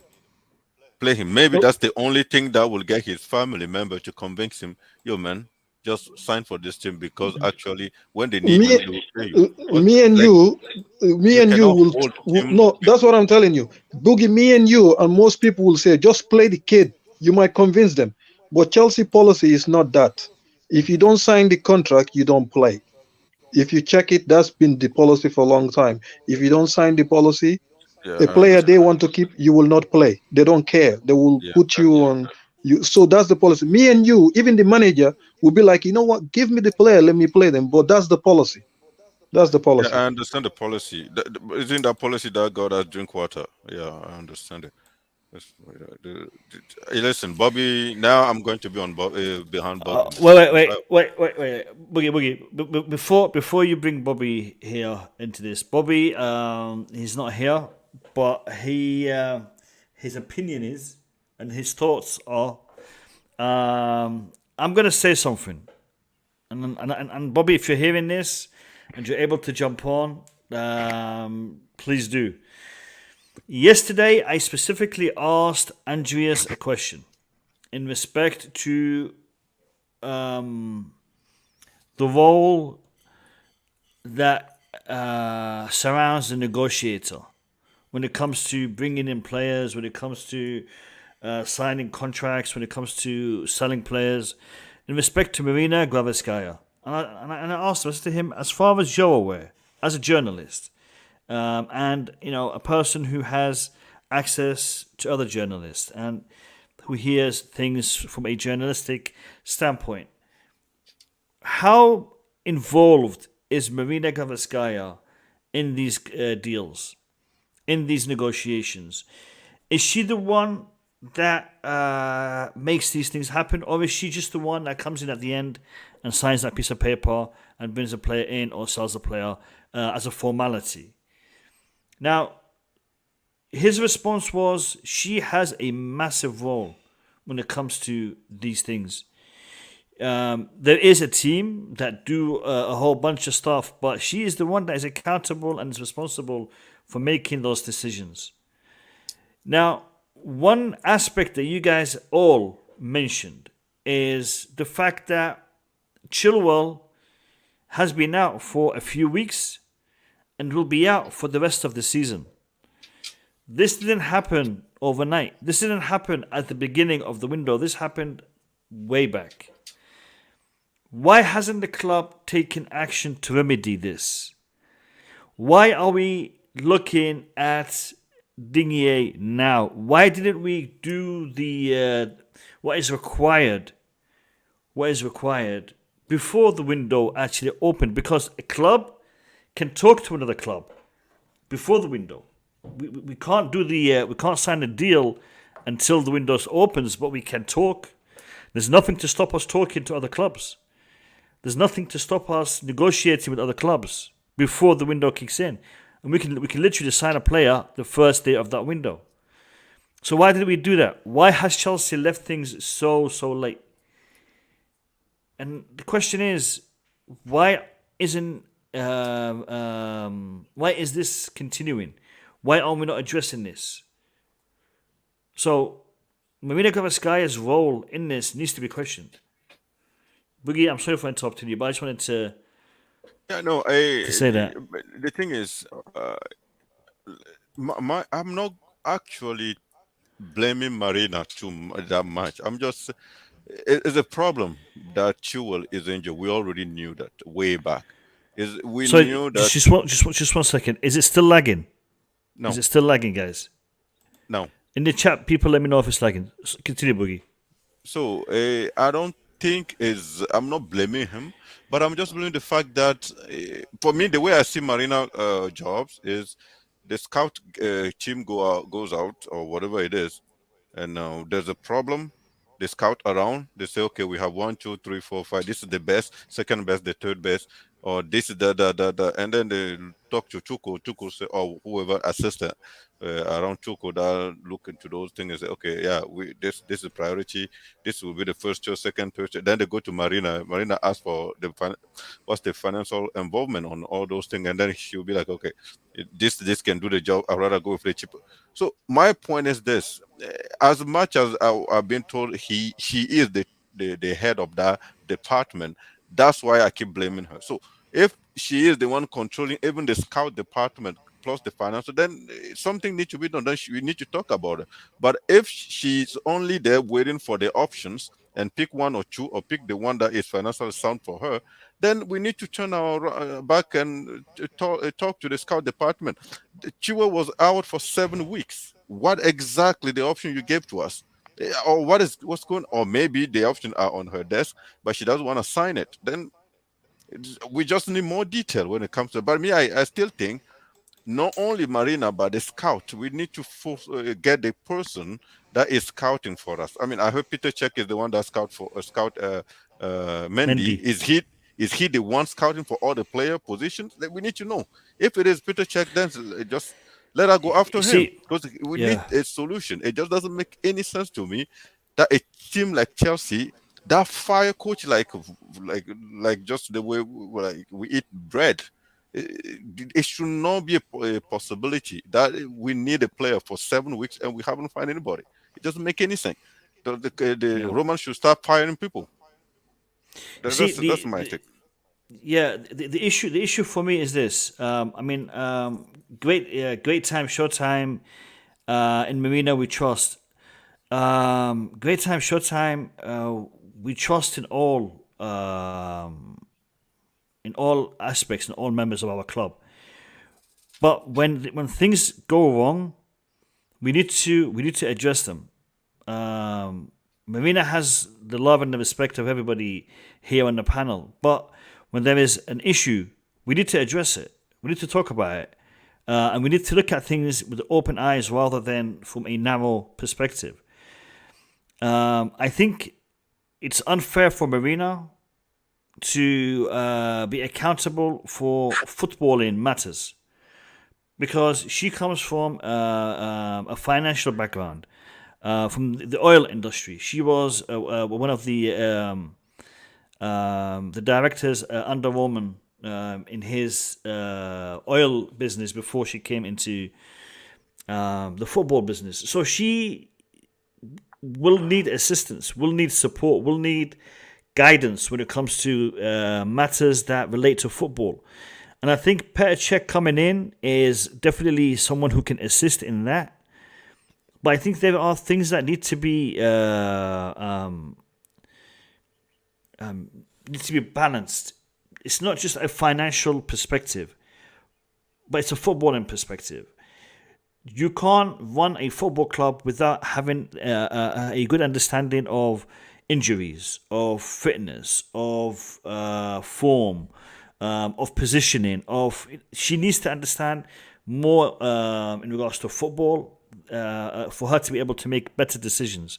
And I think this is one area where she is lacking. And maybe the club needs to support her by giving her a better team, more qualified staff members, because this situation with Ben Chilwell is problematic. The physios, the coaching staff, Tuchel himself maybe should have been pushing for that a little bit earlier to get the ball rolling when it comes to a suitable replacement. The Emerson Palmieri alternative is there, but is it really the best one? I mean, look at Digne. I can't remember which one of you. I think it was MDT who was talking about his ability. I'll be honest. I'm not a fan of Luka Digne. I don't think he offers all that much. I think he's a slight upgrade on Marcos Alonso, and that is not the direction we should be going in. Stopgap, okay, but any more than that, we definitely need to looking at something more long term, and that's why I am leaning towards the Dest idea, because he is younger, he is more versatile, but again, he's a wing back rather than a left back, so maybe we'll be lacking in the defensive aspects as well. So interesting to see what you guys have Can he to really say. fit the physicality of the EPL? I just don't think so. I don't know. I don't know if people keep calling it his name, but I mean, I don't think he. Listen, for me, I will say that again. Just promote a youth at this time. Just get one of the youth in it. Whether he has a full contract or not, put it there. I agree, but I disagree. I think Mo. I think it's just Chelsea. We always seem to, go to the end, to the last day, when we do eventually bring someone in. It happens with every transfer we make. We're very late. I think they're still looking at a couple of players, and for a loan, they're trying to get a loan for Digne, I think. Just a loan move and wait till the summer to get someone, an upgrade from him.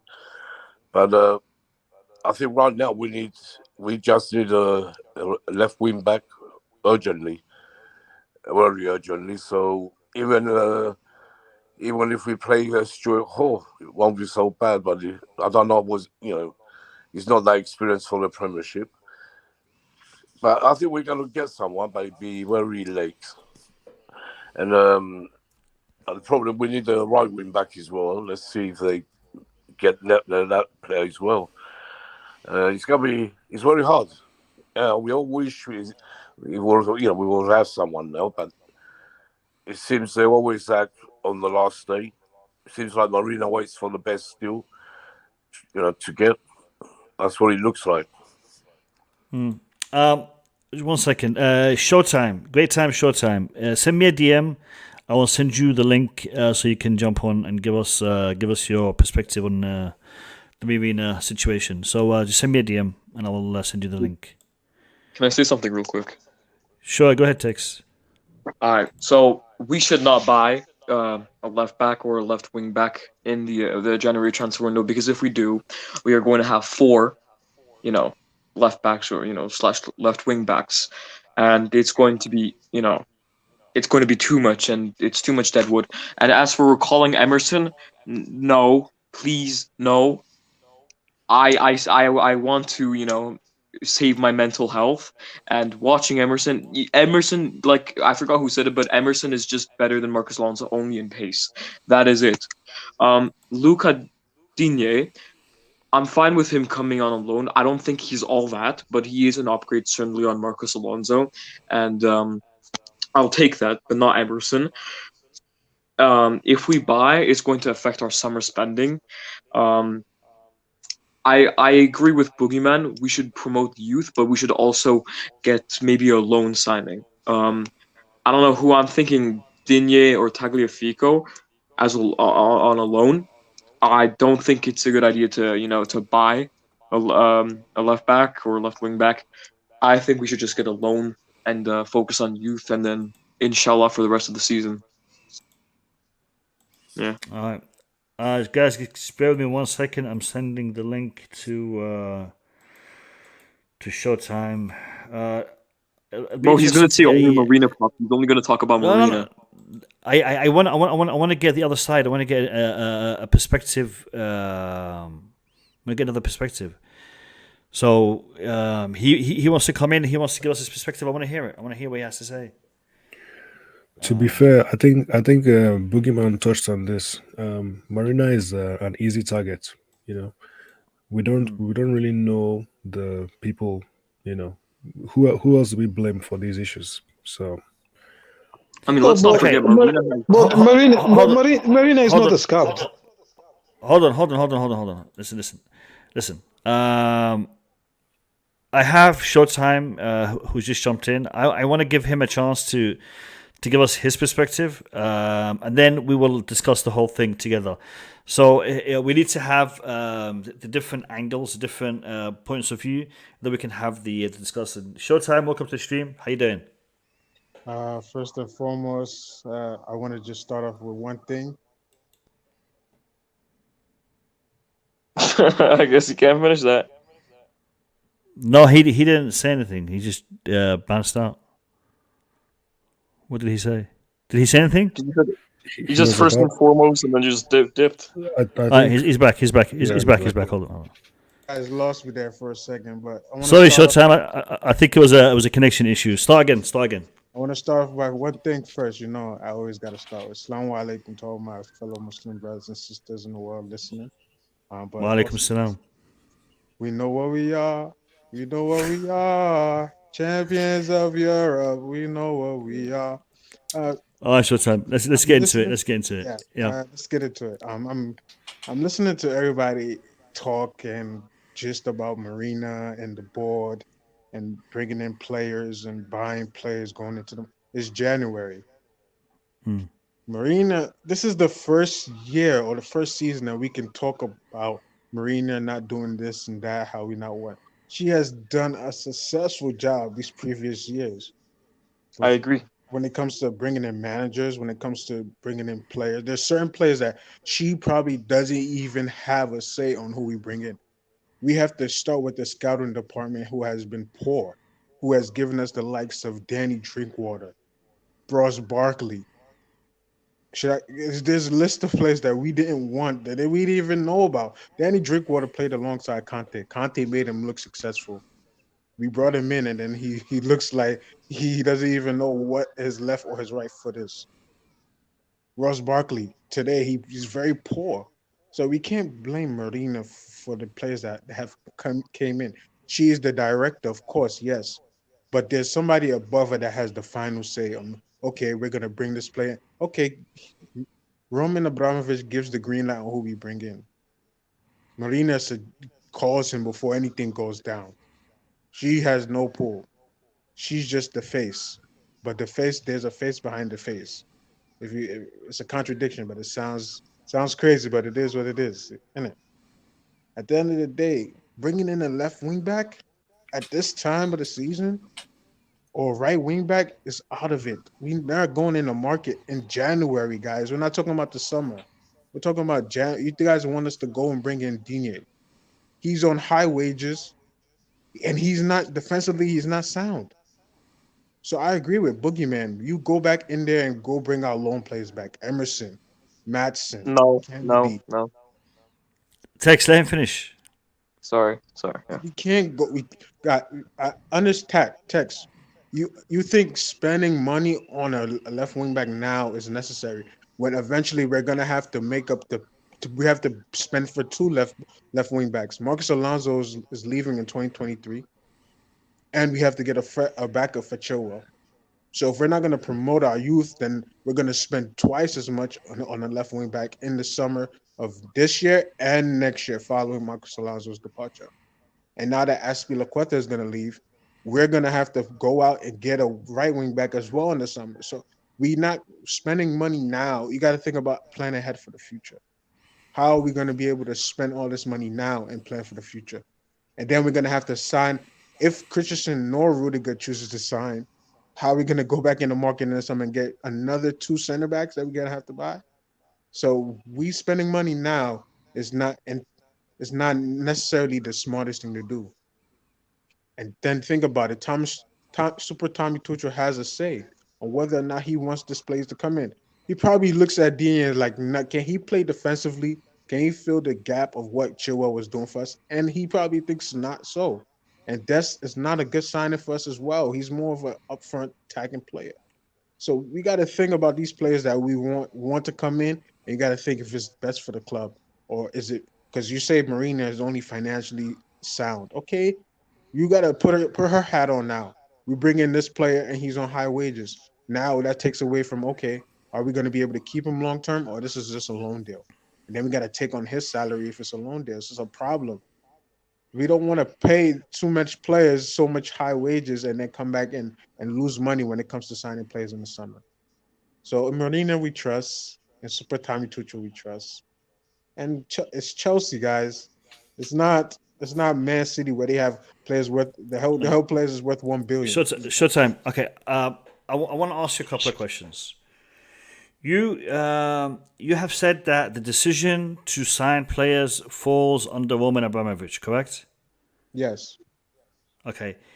Then why is he putting Marina there, and why is he taking decisions that doesn't bring him in any profit? Why is he taking decisions of this nature as an owner of a club? Why does he have staff? Why does he have managers? Why does he have a sports director? Why is he making this decision? Why? When it comes to, because now Abramovich just now got his legal rights to come into the UK. He has to put somebody there that he trusts to be able to run his organization when he's not around. He wasn't the UK United Kingdom's government used Abramovich in a way that he wasn't able to come in and do business within the country. So that is hindering him from making decisions and knowing the day-to-day. So he needs somebody there to put in there to know the day-to-day of how his business is being ran. He can't just throw anybody there. So Marina is making those decisions, right? She's not making the decision to find. She has the say on whether or not this is so you bring somebody a proposal, she'll take the proposal and bring it to Abramovich. She's the only link to Abramovich in the club. Right, okay. So let me ask you another question. In respect to the Tony, Rudiger, and the Christensen contract, is that again an Abramovich decision? For Rudiger's situation, Abramovich is going to be like, because Rudiger wants to be the highest paid defensive player in the league. That has to come down and falls in the hands of Abramovich because he's going to have to pay him out. Right. He has to show that. You're talking now. Abramovich has nothing to do. All he is focusing on is running Chelsea Football Club. The fact that he has a multi-billion dollar industry that he has to focus on, he's not doing that. He is spending all of his time talking about Christensen, Rudiger, contract negotiations, transfer market, Digne. I don't see that. I mean, I could be wrong, but I don't see Abramovich spending all of his time, thinking about which player am I going to sign, which player am I going to sell. No, I think the reason why he has brought in people like John Terry, like Makelele, like Andre Flo, like Petr Cech, he's brought in ex-football players to take different roles within the business is because these are all football brains that can address these kind of situations. And I agree. one of the biggest benefits that we saw with Petr Cech coming in as sports director and as someone very close to the squad. I mean, he trains with the squad as well as he sits on the board meetings. He is able to relay and to breach all the barriers that were in place in the past. That is a very positive step.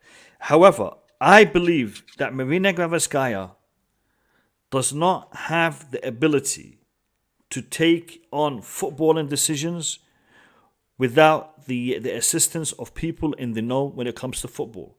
Because she is not a football player. She is not from a sports background. She is from a business and financial background. I believe she is able to get some good deals over the line. She is able to get us some bargains, to get us some good investments in regards to the financial sense. But when it comes to being able to do it with specific assets, i.e. the players, somebody needs to have a football in mind to be able to assist her in respect to that. Because I am sure if you tell her who, Lukaku or Haaland, they are, as far as she's concerned, she looks at the financial figures in respect to those guys rather than the abilities on the pitch, the potential in developing the players, in their records. That doesn't really sit well with her when it comes to her understanding. And again, I could be wrong. This is me looking at it from the outside. She may have a great footballing background that we're not aware of. But that's the way I see it. But before I come back to you, I think Boogeyman wants to jump in. So I'll hear from Boogeyman, then I'll give you the mic, Showtime. Yeah, the issue I have with Showtime or anybody that's saying Marina name is, so she gave us Tuchel, he gave us the Silke German, he gave us all those best signing we had. Or she managed to keep Mount, or she managed to whatever. She gave us Mendy, we give him all those things. So, and then when we complain about the fact that we haven't found a signing for a specific position, then we say, oh no, it's not her. A decision has to be made by Abramovic. Listen, that is just a way for anybody to misread how a business is run. I'm telling you, Abramovic does not hire a director of or transfer department for that director to bring all decisions to his level. No, she has to make the decision. If there is any consequences there, at the end of the day, Abramovic does not approve, he will take the decision to fire her or not. That's the way it is. You don't hire someone, put it in the high wages, like I'm talking about Marina, and then you have to make those decisions. She is smart enough to make a decision. So I'm telling you, she's the one that signed Tuchel, and we need to praise her for that. But at the end of the day, I'm pretty sure she's also there to sign it. She also there, or she have her say, not Abramovich in Rudiger and all those decisions. My issue at this point is why is she having all the, like, specifically when it comes to the wing back and the problem we have now, we know she doesn't have that football background. Is the scout department bringing people to her? Sorry. That's my question. Or she's the one that's like, okay, because of financial decision, I don't want to sign anybody.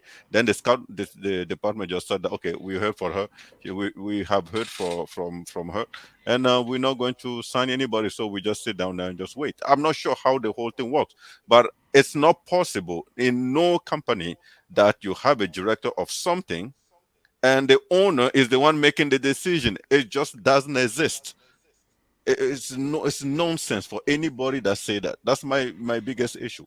I don't know if the idea I'm trying to what I'm saying. Do you understand that? Yeah, I understand what you're saying. She has responsibility. She has people working under her. So she is making decision. Whatever that decision is, it's not Abramovich making all of them. Abramovich may disagree with certain decisions, but that falls to her to convince Abramovich that those are the best decisions for his company. Okay. That's her job. Convince me to make those investments. Convince me not to make this decision. Abramovich, no. Why are we saying this guy? Oh, Mr. Abramovich, have a seat. Take a glass of water. Let me talk to you. You put the pros and the cons. Abramovich does not know all those things. Like someone say, he's running multi-billion company. It's not just Chelsea that he owns. He owns other stuff around. You think he's making all the decisions around? She has a life. Sorry, he has a life. Abramovich also does something else. So don't take stuff away from too much away from Marina, but also don't give him too much. Don't give her too much. She's really important in our structure. She's very important. But I understand, Boogie. I get everything that you're saying when it comes to Marina, but at the end of the day, Roman Abramovich has the last say. No, look at this. Even Frank Lampard said in the interview that when his job was under fire, the board stopped communicating with him, and he received a text that he was no longer allowed. He was no longer within the job from Abramovich. Abramovich is the one that sanctioned the firing. Then the board called Frank Lampard and just sat him down and said he's no longer. Then we say this stuff that you don't understand. I'm telling you, if the board that went to talk Abramovich, if that board had decided Frank Lampard has to stay, Abramovich just going to sit in a chair, say, convince me. Why Frank? If you have all the argument to convince Roman that Frank has to stay, Frank will stay. If people come to Frank, Roman say Frank has to go, he will be like, yeah, listen, why? They have to have that's why you hire directors. That's where I work. My boss does not make all decisions for everything that move around my lab or where I no. So when it comes to Sarri, all the time, that's what I keep saying. So the Sarri situation, Marina didn't want Sarri to go, but at the end of the day, Sarri wanted to go, and Abramovich was like, let him go. So Marina didn't want Sarri to go, and then that example that you give is nonsense. So a human being want to leave, you don't want him to leave, and what Abramovich can do? It doesn't. I don't just like give me another one. Like Sarri want to go. This is a free world. You want to tie them? I just gave you two examples: Frank Lampard and Sarri. When it comes to managers, you said that Marina brings in our managers. No, it's not Marina that brings in our managers. It is Abramovich that wants a manager, and he doesn't even communicate with the managers. He gives Marina the manager's name. On what basis? On what basis? On what basis does Abramovich choose his managers? He chooses his managers. He did it with Frank Lampard when he hired and fired. When he hired and fired Frank Lampard. On what basis? On what basis? The hiring and firing of managers. He's consistently doing it. It's not the board that's firing the managers. Why? No, you don't understand. On what basis did he pick Frank Lampard or pick Tuchel or pick Sarri or pick? It was on what basis does he pick? On the basis of who is available, the availability. And how does he make the judgment? And how does he make that judgment? Based on what? From his board, he speaks to Marina, and Marina proposes something to him. You just contradicted yourself. You've contradicted yourself, man. That's what I keep saying. Just keep it simple. You will understand your contradiction. If you keep just saying stuff like that, can I just say one thing? When it comes to Tuchel, we can say Marina, we can say Abramovich, all we want.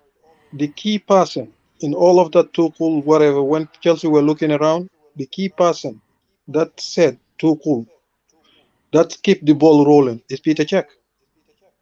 On Tuchel, it's Petr Cech. That's the thing, I'm not sure. Yeah, sorry. Yeah, sorry. Keep. It's Petr Cech that because other managers' names were on the hat, quite a few, but Tuchel specifically, Petr Cech is the one that said he will be a better fit than most of those managers because of track record with young teams. Okay. And Chelsea were a little bit worried because of his record with board issues. But Petr Cech played a big role there. I'm not saying he's the main reason, but Petr Cech played Tuchel's number one backer in that negotiation. For his name to come towards the top of the negotiation table, it was Petr Cech. The same with Mendy. Petr Cech followed somebody's advice and bring Mendy's name. There was other goalkeepers Chelsea were looking at. So sometimes this is not like, oh, Roman doesn't know everything. He has other companies to run. If anybody that ever worked for a company will know, even at a lower level, you have decision to make. The owner of the company don't make decision for you. So you have whatever. So if you work for a blue chip company, you know that. So the owner doesn't make decision. The owner is a final say. He has to be above certain threshold.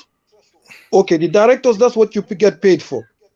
Okay, people like Petr Cech, they all have decision to make. If they cannot make a decision, they need to convince the board. Yeah, this is the right decision. You have to convince somebody. But everybody have a decision to make. It's not only Marina. Marina has a role. Everybody have a role. But it's one thing. Nothing wrong with giving her credit, even other people's credit, because of she signed the check. You can give her credit for that. But as soon as you give her credit as well, when there's mess going on, because of she was part of it as well, she's the top of the food chain when it comes to the other people as well. So nothing wrong as well with criticizing her. You got to give both sides. That's how a company works. Yeah, 100%. And we know That's how a company works.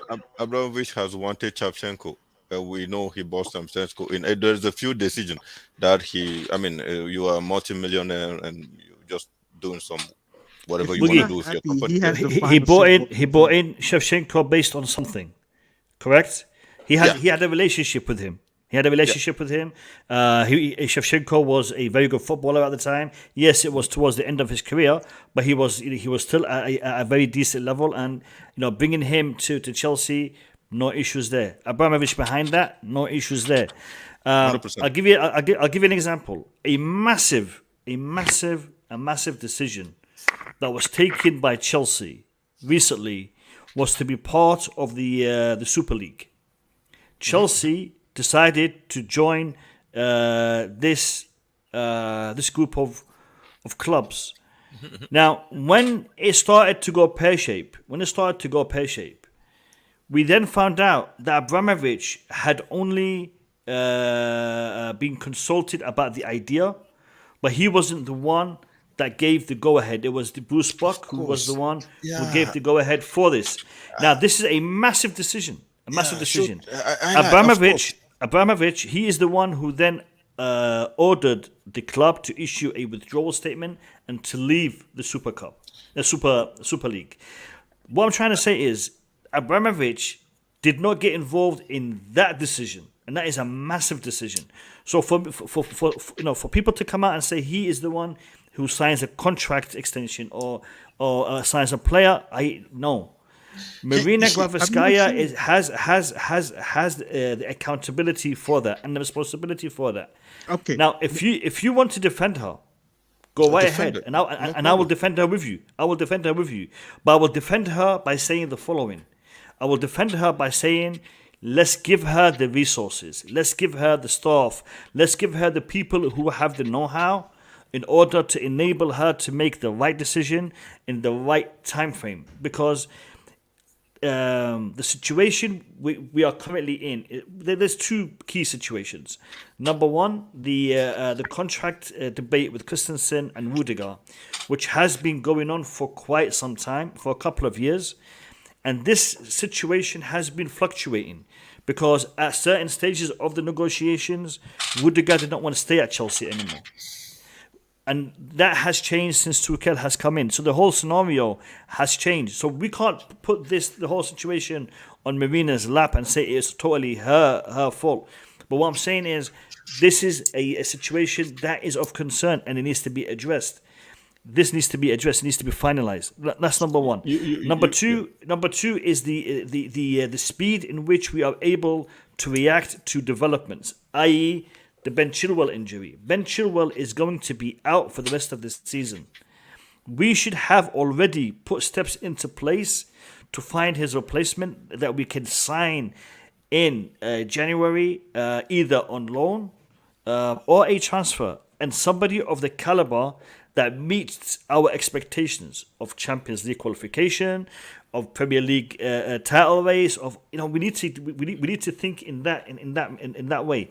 I will not allow anyone to come on this channel and slander Marina, Abramovic, the board, the players. No, but we can and we will highlight deficiencies, issues, problems within our club that needs to be addressed.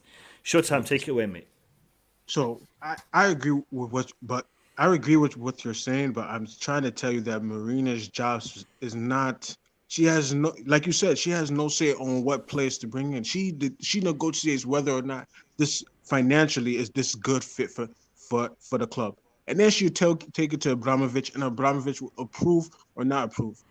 Especially when it comes to contracts, under Rudiger and Christensen's situation, wasn't even somebody in the chat already has said it. Christensen's contract was already agreed upon, but he then backed out for certain reasons because, okay, the length of the contract, certain terms of the contract wasn't happy. But at the end of the day, Abramovich will make the decision of whether or not, if Rudiger is going to be the highest paid defensive player in the league, Abramovich has the final say of whether or not that is going to happen. There's no way that he doesn't have to say whether or not we're going to sign Lukaku as well. We bringing in Lukaku. You don't think he had to say whether or not we're going to spend 130 million on Haaland or we're going to spend 90 million on Lukaku? He had the final say because at the end of the day, it's his money. It's his investment. Showtime, I have a question for you. One second. I'll let you come in, Eric. Limitless, you are spot on. The scouting department is failing at the club. The scouting department is failing the club big time on many, many occasions. We have seen that. So there is an issue there as well, definitely, no doubt. Take it away, Eric. Yeah, that's part of it's connected to the question. The question is about, we were talking about the January transfer window. So who do we blame specifically for, the delay and the lack of activity? Because it's very clear that there's a repeated sort of pattern with the way Chelsea operates. We don't tend to be decisive. I'm not sure why, but who is to blame for that? Yeah, the scouting department is part of it. Maybe Scott McLaughlin, you can blame for that as well. I think he's one of the head scouts. I don't know the names of people that work in different departments. I can't. We don't know the names of most of these people. So we know Marina is the because obvious she's person, a woman, right? And how do you say she's a shining object. So we know her. So my thing is this: Roman does not make all decision. The Roman is being aware, like being let know about the decision that is being made. Yeah, that's why he sanctioned them. So Roman can just say, hold on, but he does not know enough. Like that's whole big boss, a CEO, they don't know enough deeply in their own company to know what's going on. The only thing, if you have a director at the board union or board meeting, you have director to convince you that the decision they're making is good for the company. You just sit down, they put their PowerPoint, they put all their program, they run a lot of them, and they show, okay, they indicated everything is indicated that this investment is good for even who we take a lot of risks, but that's it. And okay, good. He's never going to tell you, like buying Lukaku. If someone in that group say we don't need Lukaku is not a good investment, and Roman is not going to be like, oh no, we want to buy it. No, like let's say two head of office are fighting over a player. You're like, oh no, listen, forget about it. Those decisions can be made by Roman, but I'm pretty sure at Marina level, he can make a lot of those decisions. Frank Lampard case, he is a, how do you say that? He's a legend of the club. So to sack someone like that, it's normal that Roman will be involved. Like you just say, okay, he's not the solution for us anymore. He has to go. To hire Frank Lampard, Roman has to be aware of it because you're going to sit in front and convince him while you're making this decision. That's all it is. You convince him. You tell him. You convince him. That's the relation between the director and the directors and the CEO. You have to convince them. Same as me, I'm not a director, but in the world I work, I have to convince people in front of me for any expense that I'm going to make. But at the end of the day, I have to sit down and we find a solution. And my manager or my director does not always want to go to their meeting and discuss. I'll give you one example. When I first I was an engineer in training, one first decision, I was talking to my manager. I was like, okay, yeah, we're having this problem. You're having this problem. Can you please? And he sent it to me. He's like, listen, if I have to make those decisions, I will have to fire you.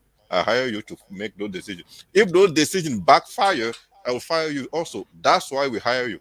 You have to make those decisions and make sure it does not backfire on us. So that's the role of that's the responsibility. You are director. You take all the decisions. So if that's the case, why haven't we heard anybody from the board being fired if that's the case of the sign? So we've signed numerous of players that haven't been Chelsea. We've seen a lot of people at the Chelsea level leaving the club. We don't know if they were fired or not, or they were let go, or they say, oh, this guy has. I'm talking about board members, people that lose. How many do you know? I mean, I don't know many, but we don't hear much about. What are you asking me then? But you're saying that if that's the case, the managing director has to make the decision. If that's the case, you would have been fired a lot of people based on the signings that we have done that hasn't panned out for us. It's not so. Isn't that true? You're saying that you just said that managers are the ones that have Showtime. I get where you're coming from. Let me be honest with you. I believe Marina is she deals with the money part. Okay, she doesn't deal with the scouting or all that. Yeah, but she has a little bit of power to make certain decisions. As an owner of a company, you don't give somebody a director's role where you make all the decisions. That means that job is redundant. And also, yes, there are people that have left. Before Marina, there was Peter Kenyon. Before Peter Kenyon, there was Ron Gullit. After then, who was it? Was it Michael Emenal? There are a lot of people that have left Chelsea because of one reason or another. Chelsea have let go of a lot of people. Even the marketing department, the head of is it sponsors? Quite a few changes have happened there because we were behind. We were not making as much money as well. Decisions have been made. People have been let go. Okay. Sometimes when they said mutual consent, it doesn't mean that. It means that they're not satisfied with certain aspect of whatever. They let you go in a more professional manner. Decisions have been made. But Marina and Eugene and Bruce Buck, they've been with Roman for more than 20 years. So they sometimes even people that you're close to in football term, there's 50-50. 50% of the decision you make will be wrong, 50% will be right. So you just have to make sure you minimize it. So you can't go after somebody because they signed the wrong player. Because what about when they signed the right player? Because of it's not like how do they call it? It's not like every signing is a gamble. So if you don't give somebody a leeway to make mistakes and rectify it, there's no reason for them to be at the job. So I don't mind. Marina is a money person. Her job is not to scout or anything like that. Her job is to make sure Chelsea is financially run properly. That's her job. Okay, but then she's the boss as well of the scouting, because the scouting work for her. They bring information for her to be able to do her job. If they're not doing it, it's up to her to let go of those people. Do you get where I'm coming from? I get what you're coming from, MDT. So what do you say about Peter? So the scouting department has to go through Peter Cech before it goes to Marina. Yeah, but so this lies on Peter Cech then. Peter Cech just start doing the scouting department. Is it a year and a half? Yeah, exactly. Yeah. That's why Peter Cech is bringing his own people, because you remember this is bringing. That's why John Terry is coming in. The scouting department at Chelsea is going through overhaul because Peter Cech coming in. They were really embarrassed when Michael left. A lot of people, it was decimated. Okay, our scouting department the past 2 and 3 years or whatever has been really bad. 3-4 years. Okay, so they revamping it. So that's where sometimes I'm like, Marina, you the boss of the scouting department. They're the one scouting players for you. If they're not doing a good job, okay, Peter Cech came in late, but before Peter Cech, who was there? Nobody was there. Technically, is it McCuckland? Is it McCuckland, isn't it? I can't remember his name now. So he was the guy there after Michael left. So how come we've been lacking in that department? For me, it's not even Marina. It's the scouting more. And she is the boss of the scouting. Because without the scouting, she cannot make a decision on players properly. That's what I think, for me personally. MDT, Because can I add something quick? You said at one point that she is the boss of the scouting department, right? And yeah, she is the boss of the club. so the fact that Roman had to sanction certain decision of Marina, so the scouting department, Marina is the one sanctioning most of their findings or most of their proposals and all those things, right? No, let me put it this way: when a manager needs something, ask the technical director, because we didn't have technical director technically after Michael left. So the manager will report to Marina. Okay, Marina and the scouting and the manager.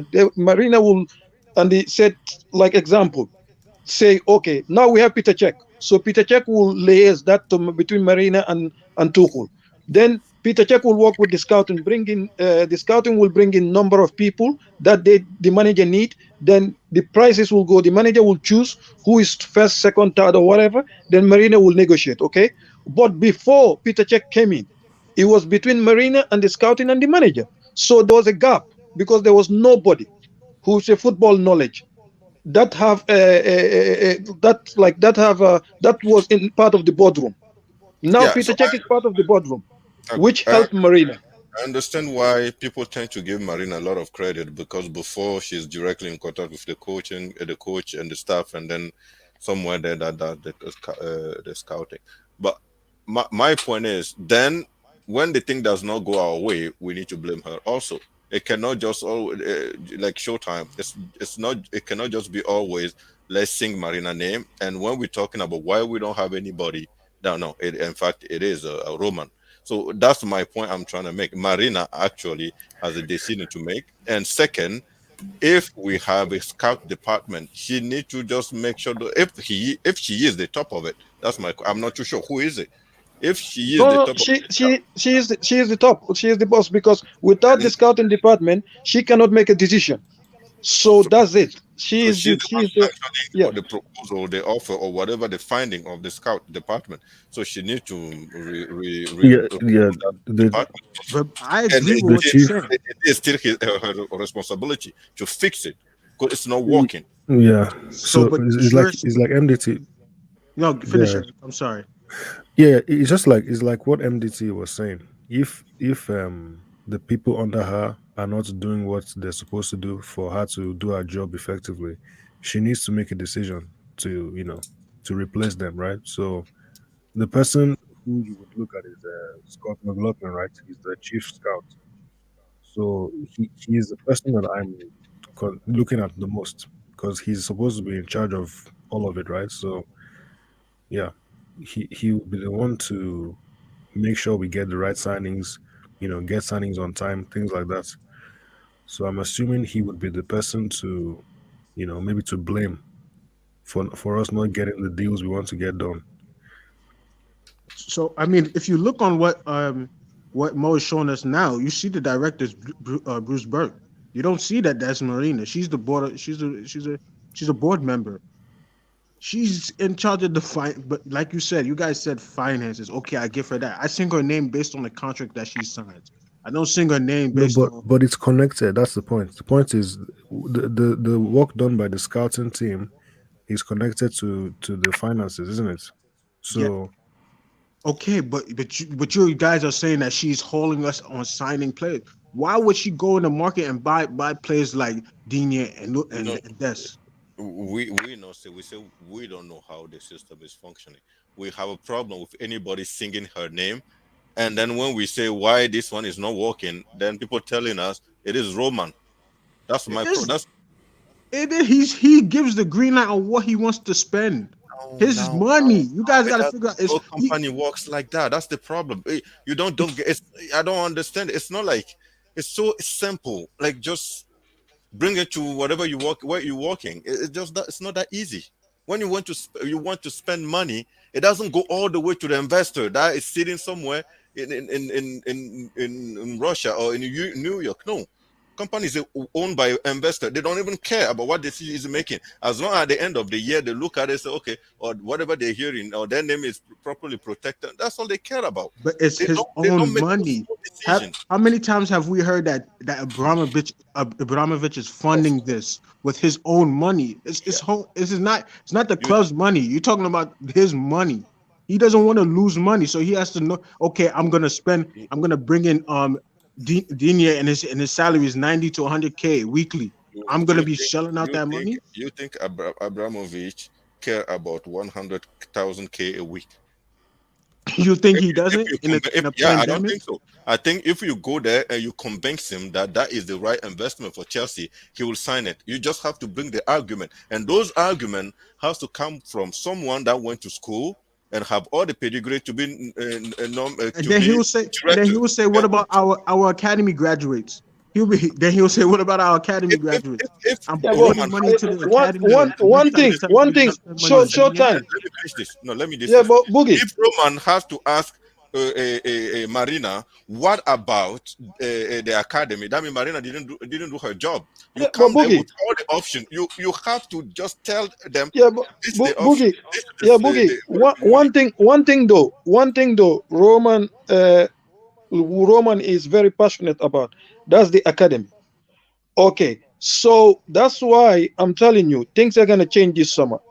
From going forward now, instead of looking outside, they look inside more. That's the new policy at Chelsea. They have to look for solution inside before going to spend money.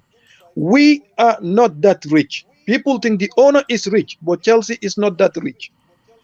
We don't generate as much money as other teams do. I understand. Okay, so before you finish, can I ask the guy Terry Louis Marden just come into the chat, come into the stream and discuss? No, like I like. So Showtime is right. Right. Yeah, Showtime is right when it comes to Roman might ask to say why we're not looking at the academy, because right now there are people at Chelsea that regret that we lost a generation because of bad buys we were doing. We lost a generation of talent that went out of Chelsea that we didn't have to. MDT, you know why I disagree with you? Because in what you say, what you're saying, the answer isn't it? Roman, his own club, he's only care about the. Let's just say he really care about the academy, but for some reason, the academy was ignored or was neglected, and we went and buy a player that become deadwood. What is that telling you? As much as he is really connected to the academy player, he want them to play for the first team. Maybe that's the main thing. If you put a lot of stuff in the balance, maybe academy is the one that weight in his hand more.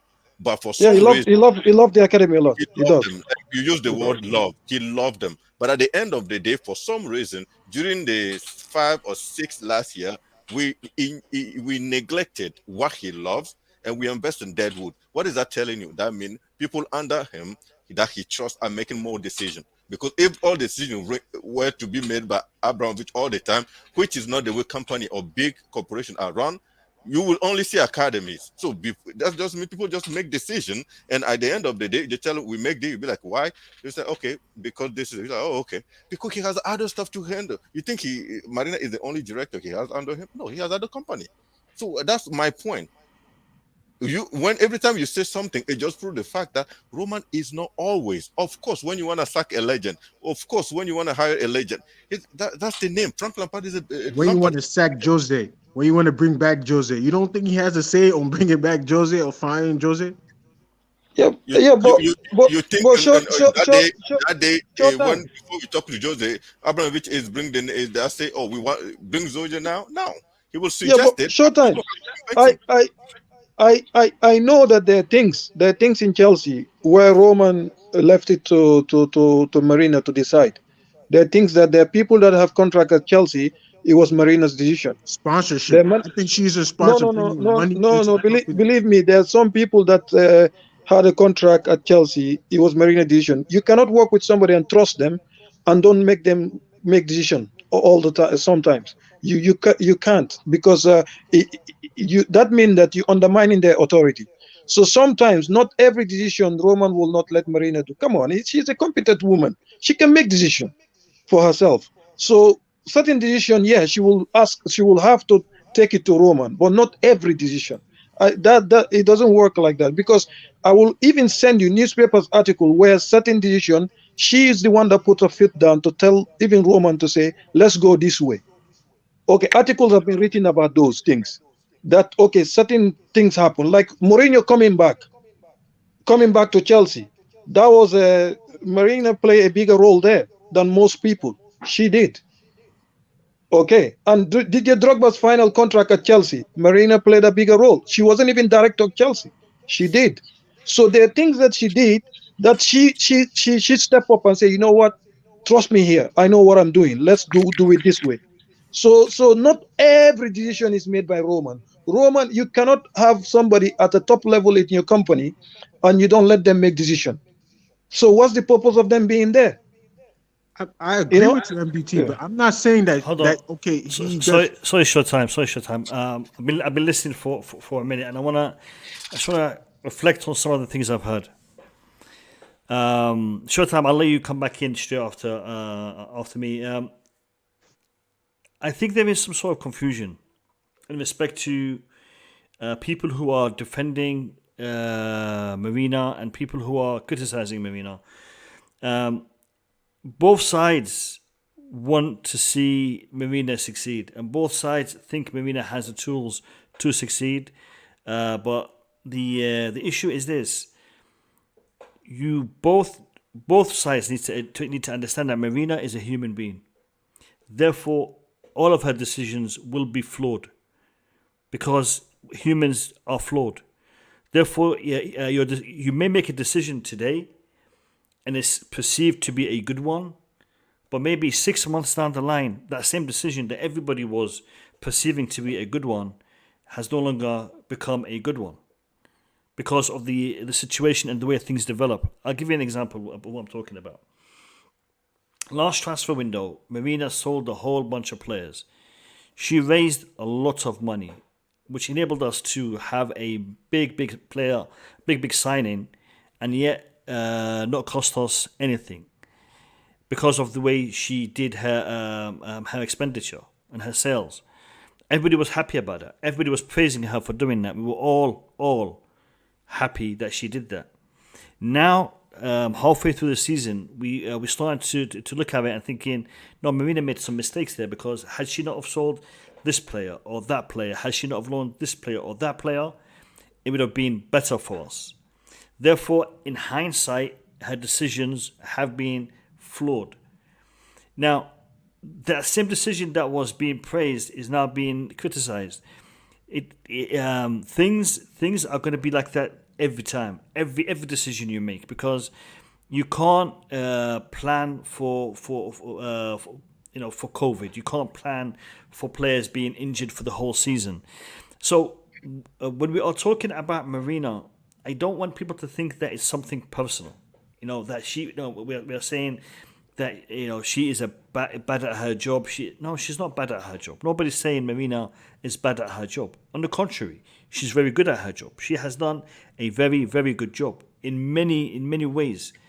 But she has made mistakes, and if we don't talk about the mistakes, and if every time we talk about a mistake, it is perceived as being attacking Marina, then we're never going to be able to improve. Just as when certain people put Mason Mount on a pedestal, and if he has a bad game and then people talk about him having a bad game, all of a sudden you're a Mason Mount hater. No, that's not the case. So I want people to look at things from an objective point of view, rather than just to look at things from a narrow, I love her, therefore I will not say anything bad about her, because if I do, I am going to be perceived as a hater. No, it's not like that. I just wanted to raise that point. Short time. No, I cut off short time, so I'll let short time continue. Then I'll go back to you, Boogie. Short time, take it away, mate. I mean, I just want to say I hear everybody's point of view when it comes to Marina and her decision making, right? But I also feel like Abramovich plays a role in the decisions that goes on within Chelsea. I think he holds I think we guys give him less credit on his decision making within the organization than we're supposed to give. I think she does have like you said, Mo. I think she does make decisions when it comes to the finances of the club. I think that the people under her, like you guys were saying, the scouting department also has made mistakes. Yes, true. But I feel like Abramovich is the one sanctioning where we spend our money, or if we were to make certain decisions that goes on with the club. I think she does make decisions financially, but it's not as high as you guys give her the credit for. I think Abramovich still gives green lights and gives yellow lights and red and stops her from doing certain things that she wants to do for the club. But at the end of the day, we still have to give her praises more than give her criticism in my eyes. You know why? Because she has done more for the club. She has done better for the club in the long run. Because all the players that we complain about that we sold or that we sent on loan, it was for the better of the club. All those players that we sold, we wanted to give them contract extensions and send them on loan, but they don't want to do that. So how do you expect us to keep those type of players and let their contract run out and then they just go for free? You see, that's a business act that she's making. She's making good decisions more than she's making negative decisions. Like you guys talked about the scouting department. Yes, have been our fault because the likes of Drinkwater, Barkley should have never walked a foot into our club unless they were visiting to say hello, you know. But at the end of the day, we just got to give her more thanks than more criticism in my eyes. Because at the end of the day, if we want to criticize somebody, we're going to criticize those under her first because those are the ones that will be let go first. You don't criticize the director first for certain things that happen when there's people under her that are in high positions like Petr Cech or Burke. Because those people are making decisions also that's bringing it towards her. So you got to criticize them before you criticize the head of the head. You can't cut off a head of a snake without cutting off the middle of the body first. Actually, I disagree. You cut off the head straight away. If you want to get that snake dead, you crack it on his head. Big up to Blue Class TV for the super chat. Big up to you, Nizayon. He says, big up to my brother Mo Kasim. It's nice to see the Chelsea fans smiling today. Great win. The academy have come to say to stay. All right. Listen, Nizayon, always a pleasure to have you on, mate. Thank you for the super chat. I hope to see you in future streams. Guys, great conversation. I'm going to give Boogeyman a minute to give me his final thoughts on this whole thing, and then we're going to conclude because I got to go. Boogeyman, give me your thoughts. Yeah, listen, I think I don't think it's a time to always sing Marina names, and I don't think it's the time to even blame her for a lot of stuff. I just think Chelsea as a football club should find a better way to solve issues. Like the issue that is so obvious for us, like we need a left wing back. The person is injured, and we thought he may come back in February. But at the same time, we know he needed backup because Alonso was not good enough. Then sometime, I think a couple, 3 weeks or 4 weeks ago, no, a couple weeks ago, we heard that he is going for the entire season. He was going to be absent for the entire season. So my point is this: is Chelsea like we're following those information coming in first up to February. Then now, were they looking at options? If whatever his name is, if Petr Cech is the one running the scout department, what exactly Petr Cech has offered to to Marina to sanction as does Petr Cech has any option or not, or just sitting there and just hope for the best? So that's my problem. I'm not going to sit down here and slander Marina, but I'm not going to sit down here and praise her also, because that's the dangerous part of the problem. I think Chelsea as a whole has failed us when it comes to that wing back position. I mean, I'm not going to go deep in all those Tuchel sign and all this, but I have a problem with not having a solution. And even now, when we hear the coach Tuchel talk during his press conferences, we don't get anything out of it because we know where the problem is. But we just it seemed like you said, rightly so. They just seemed like Chilwell was just injured yesterday. That's how, but no, it's not the case. Just pick up your slacks and just make a good decision and start running this club the way it should be. That's my biggest issue. And no more Marina singing or no more Marina haters. It's just nonsense to me at that point anyways. But and nobody should come here and downplay Marina's job, because she is the director or board member. That is a top level in any corporation, and she has to be proven something to hold that position. That's my final word. And when it comes to today win, yeah, man, I'm happy. And we didn't see too many of our youngsters. And I heard that Callum was injured, but Tuchel Presser press conference, he said we play and no one was injured. So if someone has other information when it comes to the injuries of Callum, I would like to know. But so far tonight was a good night. 5-1 Lukaku score, because all Lukaku needs to do now is just score. I don't care against bottom or non-league team. He need to score. And we'll see. And the next game is against Tottenham. Who are we playing next? Next we're playing Tottenham. Quick question. I have one quick question from a Boogeyman. You don't think No. Short time. Love it. No questions. No questions. Send it to me in the private. Send it to me in the private. I'll answer you in the private. Yeah. So the next game, Tottenham, I think we should be ready, because even the coach say Kovačić was rested. He only played 45 minutes, and he listed a lot of players that were rested. So I think against Tottenham we should be ready to face them. And so I will see you guys next stream. And short time, if you have a question, just send it to me in the private one. All right. Thank you, Boogeyman. Stay. We'll exit all together. Eric Blue, final thoughts. Eric Blue. Man is sleeping. Yeah, so I'm not sleeping. I'm here. So my final thoughts were, I actually had to move away from the screen for a few minutes. My final thoughts are a good win. Sadly, no clean sheets. I wanted a clean sheet, but hopefully we keep a clean sheet against Spurs in the second leg. And Lukaku got a goal good for his confidence. We saw a lot of youth players, which was nice. We don't get too many chances to see them, because when you're competing for so many trophies, so many competitions, you tend not to rely on these kind of academy products.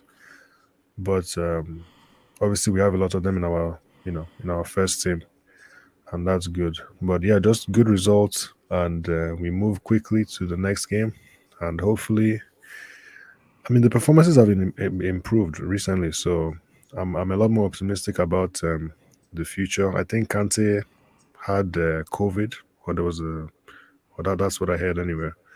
I think Silva doesn't have the virus, so he should probably be back for the next match. Silva doesn't have symptoms. He has the virus, but he doesn't have symptoms.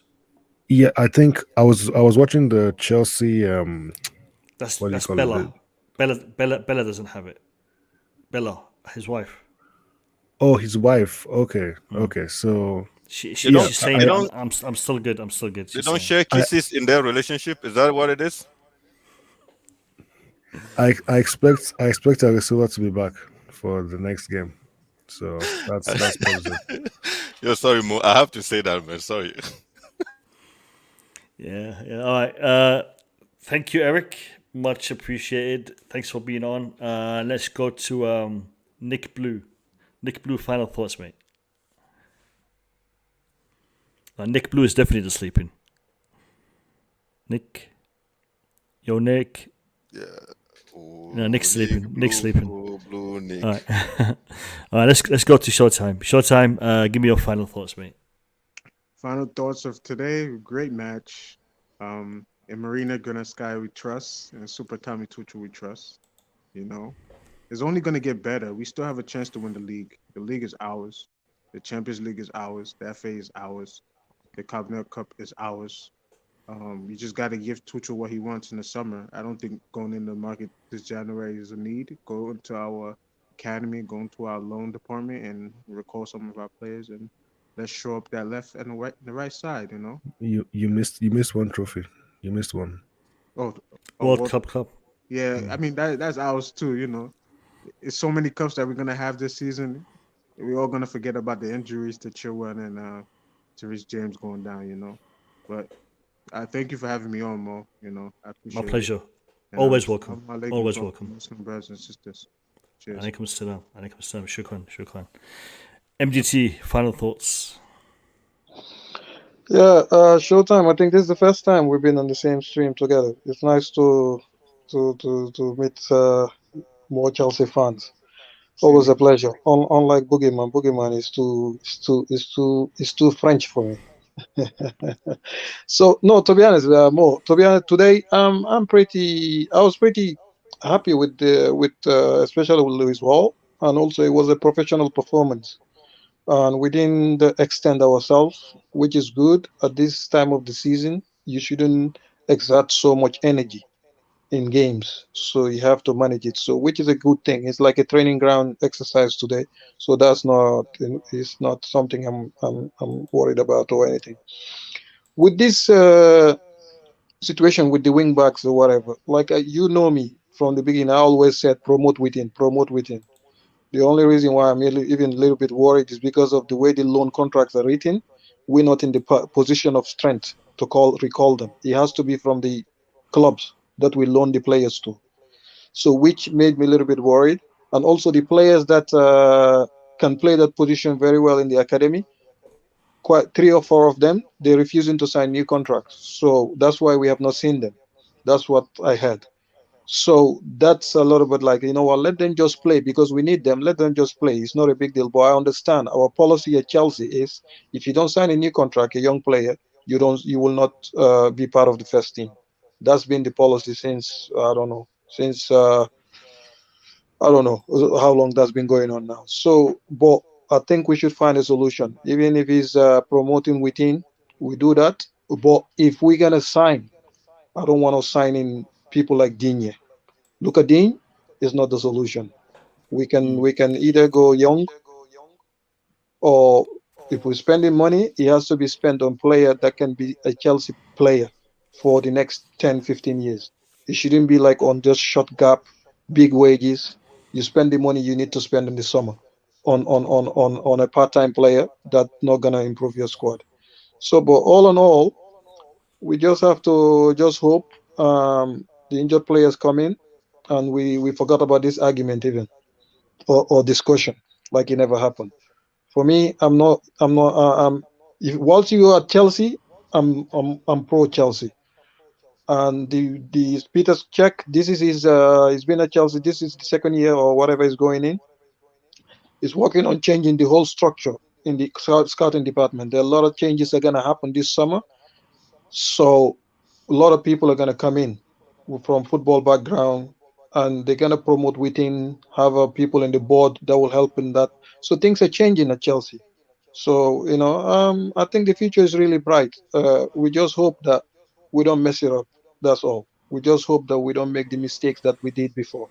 Other than that, I'm happy with the way things are going. Yeah, I want to do something. I mean, MDT, thank you for that standpoint. I want to link Blue Clouds TV in the chat, so just bear with me 1 second. I wanted to find the channel. Here we go, Blue Clouds TV. All right, guys, Blue Clouds TV is a channel that I've been following since day one, since they first started out. Actually, no. I think he had started a couple of months before I actually found out about Blue Clouds TV. I found out about him through DJ Sav. He came on the stream a couple of times, and then he became a regular on the stream. He hasn't been coming as often as I like him to be, but I want you guys to check out his channel. I'm going to put the link to his channel in the chat. Great content. He spends a lot of effort in providing good quality content. And I want you guys to go check him out, support him, give him a like, give him a subscription. and follow him. I mean, if you enjoy his content, stick around. If you don't enjoy his content, you can always tell him what you don't enjoy, what you like, what you don't like. He is very open to feedback. So if there's something you don't like, let him know. He will address it. Zion is a very flexible dude, and he will always take hints and advice from people. So help him to grow his channel. The link is in the chat. Go subscribe to Blue Clouds TV. That is it for tonight. I am thinking, and I actually planned to do AFCON coverage on a match day. The thing is, the way the games are being played, the times that they're being played, I can't watch all of them live. I'm going to have to pick up on highlights. So we may be doing a stream every night from tomorrow. Bear with me. It might not happen tomorrow. I'm working on it. But we will be trying to do AFCON coverage. It's a fantastic tournament. Great players. And it's one that is only going to get better with time. So I want to cover it, but let me see if I have the logistical capability to do it. And if I do cover it, you'll know about it on your notification box. So make sure you're subscribed, and if you do subscribe, turn that bell notification button on so you will be receiving notification. Yeah, go on, Boogie. When you say you're going to cover you're talking about watch alone, right? No. Basically, the idea is I will be streaming a 1 hour session where we'll go over the games of the day, the results, the groups, where does each team rank in that group, the best players, the best performances. Okay. And Makes sense. So 1 hour stream, and it will not clash with the Chelsea schedule. Chelsea streams will still go on from 7 till about 10. Till about 9, and then we'll start 9:30 with the AFCON till 10:30. So we'll have a half an hour break between each stream. That's the idea, but again, we'll have to see how it pans out tomorrow. Everyone, thank you for coming on. Showtime, much love, much respect, and thanks for your insight. I really do want to give everybody a voice on this channel. It's better when you have different points of view rather than just one point of view. I need Zion just coming with a super chat. What's he saying? More you deserve this. Thanks, brother. Everyone there, blue is the blood. Thank you, much appreciated. Listen, mate, you don't have to be doing this. You deserve the support. You deserve the support, but I'm not going to say no. So, thank you, Nizayon. Much appreciated. Much appreciated, guys. Thank you all. We will see you all hopefully tomorrow evening. Have a good night. Up to Chelsea, and we move on. Peace. Yeah, thanks for having me, man. Thank you for having me. Cheers.